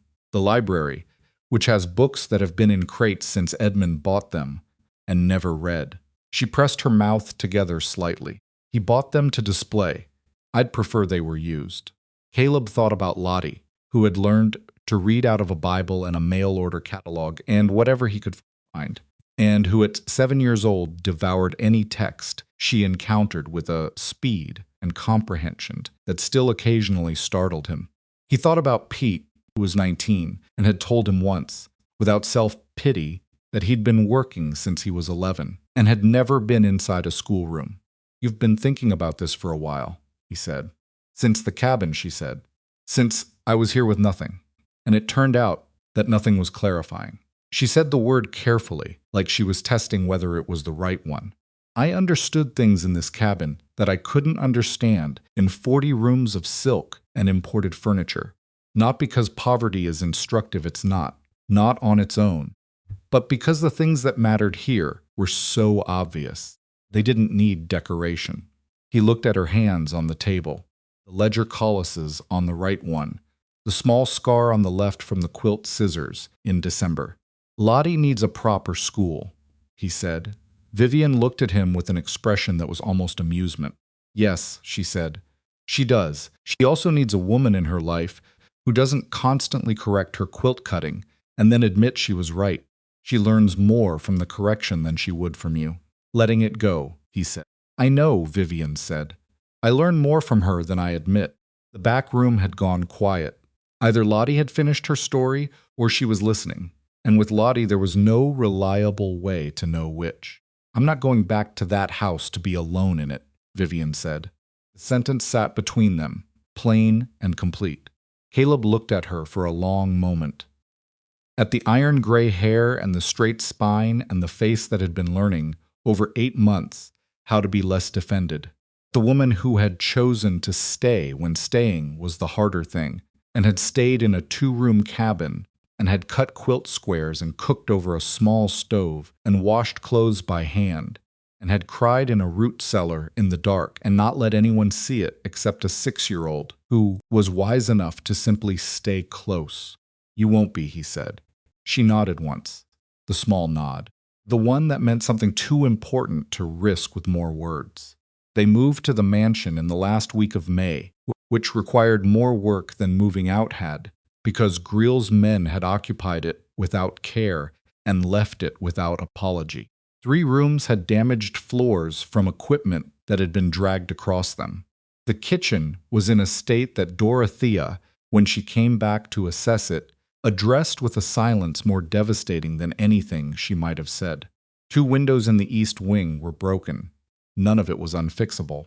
Bauer came back on the 3rd day, the way Caleb had predicted, without extensive explanation. He shook Vivian's hand again, same long, wordless grip, and went directly to the barn to assess the situation, which was also the way Caleb had predicted. Pete came back too, with 2 other young hands, who dispersed after the freeze and who seemed almost surprised to find the place still standing, as if they'd half expected Greel's victory to be more complete. Caleb put them to work on the east wing floors, which they did with the energy of people who have something to make right, even if the original wrong wasn't theirs. First letter Vivian wrote from the restored mansion was to a teacher in Cheyenne, who had been mentioned in a letter from Prentice as someone looking for a different kind of position. The letter was 4 pages, which was long for Vivian, and it described the school she intended to build, with the specificity of someone who had been constructing the plan in her head for months, and was now releasing it into the world to see if it would hold its shape. The teacher wrote back in 2 weeks. She would come in September. The shoulder had healed to the point where it was mostly functional by June, which meant mostly and not entirely. There was a specific angle at which it protested, and cold mornings made it remind him of its opinions, and it would probably do both of those things for the rest of his life. He'd adjusted. You adjusted to what the body carried forward from what it had been through, or you spent the rest of your life fighting a thing you weren't going to win, and Caleb had never seen the point of that particular fight. He and Lottie had their room in the mansion's north wing, which was more space than they'd had since before Kansas, and Lottie had responded to it by immediately filling the extra space with drawings pinned to the wall, and books borrowed from the library crates and a second rabbit. This one found under the barn, with a leg that had been injured, and which she was nursing back to mobility, with the same combination of practicality and total commitment she brought to everything. "What are you going to call it?" Caleb asked, watching her splint the leg with a small piece of wood and a strip of cloth. "She already has a name," Lottie said. "What is it?" "Vivian," she said, without looking up. He was quiet for a moment. "Does Mrs. Ashford know?" he said. "I told her." Lottie tied off the splint. She said it was appropriate because the rabbit was also stubborn and had difficulty accepting help. He did not say anything to this. There was nothing useful to say. They were married in the 2nd week of June, which arrived the way important things often arrive, without quite as much ceremony as the occasion deserved, and with rather more practical complication than anyone anticipated. The ceremony was small. Prentice, who turned out to be licensed to perform marriages in the territory, and who did so with the same careful precision he brought to everything. Lottie in the dress Vivian had made her from blue wool, standing between them with the slightly proprietary air of someone who felt this was partly her achievement. Bauer and Pete and Connell and Ferris and a small collection of people who had, over the months since November, become the shape of what community meant in Harlow County when it was working correctly. Dorothea cried. She did it as efficiently as possible and then blew her nose and went back to the kitchen because there was food to manage. Quilt was their wedding quilt. Vivian had said so matter-of-factly when she took it off the frame in the cabin on the day they moved. She'd said it the way she said most things that mattered directly, without framing, leaving interpretation to whoever was listening. Caleb had looked at it, at the blue silk square, at the square cut from his brown coat, 47 that were pieces of 2 years of a life being rebuilt from its foundations, and had understood everything she meant by it without needing to say so. The reception, which was held in the great room of the mansion because it was the only room large enough, and because Vivian had decided that the room that had sat unused for 22 years should earn its space in the world, Lottie stood on a chair and informed the assembled guests that she had known from the first week that this would happen, which several people found charming and which was probably accurate. "How did you know?" Ferris's wife asked. "Papa stopped sleeping with the rifle in arm's reach after the second month," Lottie said. "He only does that when he's somewhere safe, and he'd never been anywhere safe." The school opened in September. 17 children on the first day, ranging from 6 to 14, from 7 different families spread across Harlow County and the neighboring territory. The teacher from Cheyenne, a woman named Frances Aldrich, who wore her hair in a complicated braid and had strong opinions about the relationship between literacy and personal freedom, stood in the East Wing's refurbished room and looked at those 17 children with the expression of someone who had spent years teaching in rooms that didn't have enough of anything and had just been given, for the first time, enough. Lottie was there, in the front row, her pencils and her paper, and the rabbit drawing she'd made the previous winter, which she'd submitted as her first composition on the grounds that she'd already written something for 6 and saw no reason not to present her existing work. Frances Aldrich read the drawing the 6-legged horse, the straight-spined woman, and asked what it was. "It's how things were before," Lottie said. "At the beginning." "Before what?" Lottie thought about it for a moment, with the seriousness she gave to questions that deserved it. "Before we stopped being strangers," she said. Caleb found Vivian in the library that evening, unpacking the last of Edmund's book crates, setting volumes on shelves in the order she'd decided on, not alphabetically, not by subject, but by some internal logic that she understood and that he'd stopped trying to decode. She heard him come in and didn't turn around, which meant she knew who it was by his step, which was one of those small domestic facts that accumulates without announcement and means more than it sounds. "School was good today," he said. "Frances Aldrich is excellent," Vivian said. "More than excellent. She has the kind of clarity that makes children feel taken seriously." Lottie submitted a drawing as her first composition. Pause. "I know," Vivian said. "Frances told me she's keeping it." He came and stood beside her at the shelves. She was holding a book, some volume Edmund had ordered and never touched, spine uncracked, cover slightly warped from years in a crate. She turned it over in her hands. "I used to think the most important thing I could do was hold this property," she said. "Keep it. Prove I had the right to it." She set the book on the shelf. She was right about the importance of keeping it, but wrong about why it mattered. She looked at the shelves, the books in their new order, the room with its high windows, the space that was becoming something different from what it had been. It matters because of what you do with it. The keeping is only the beginning.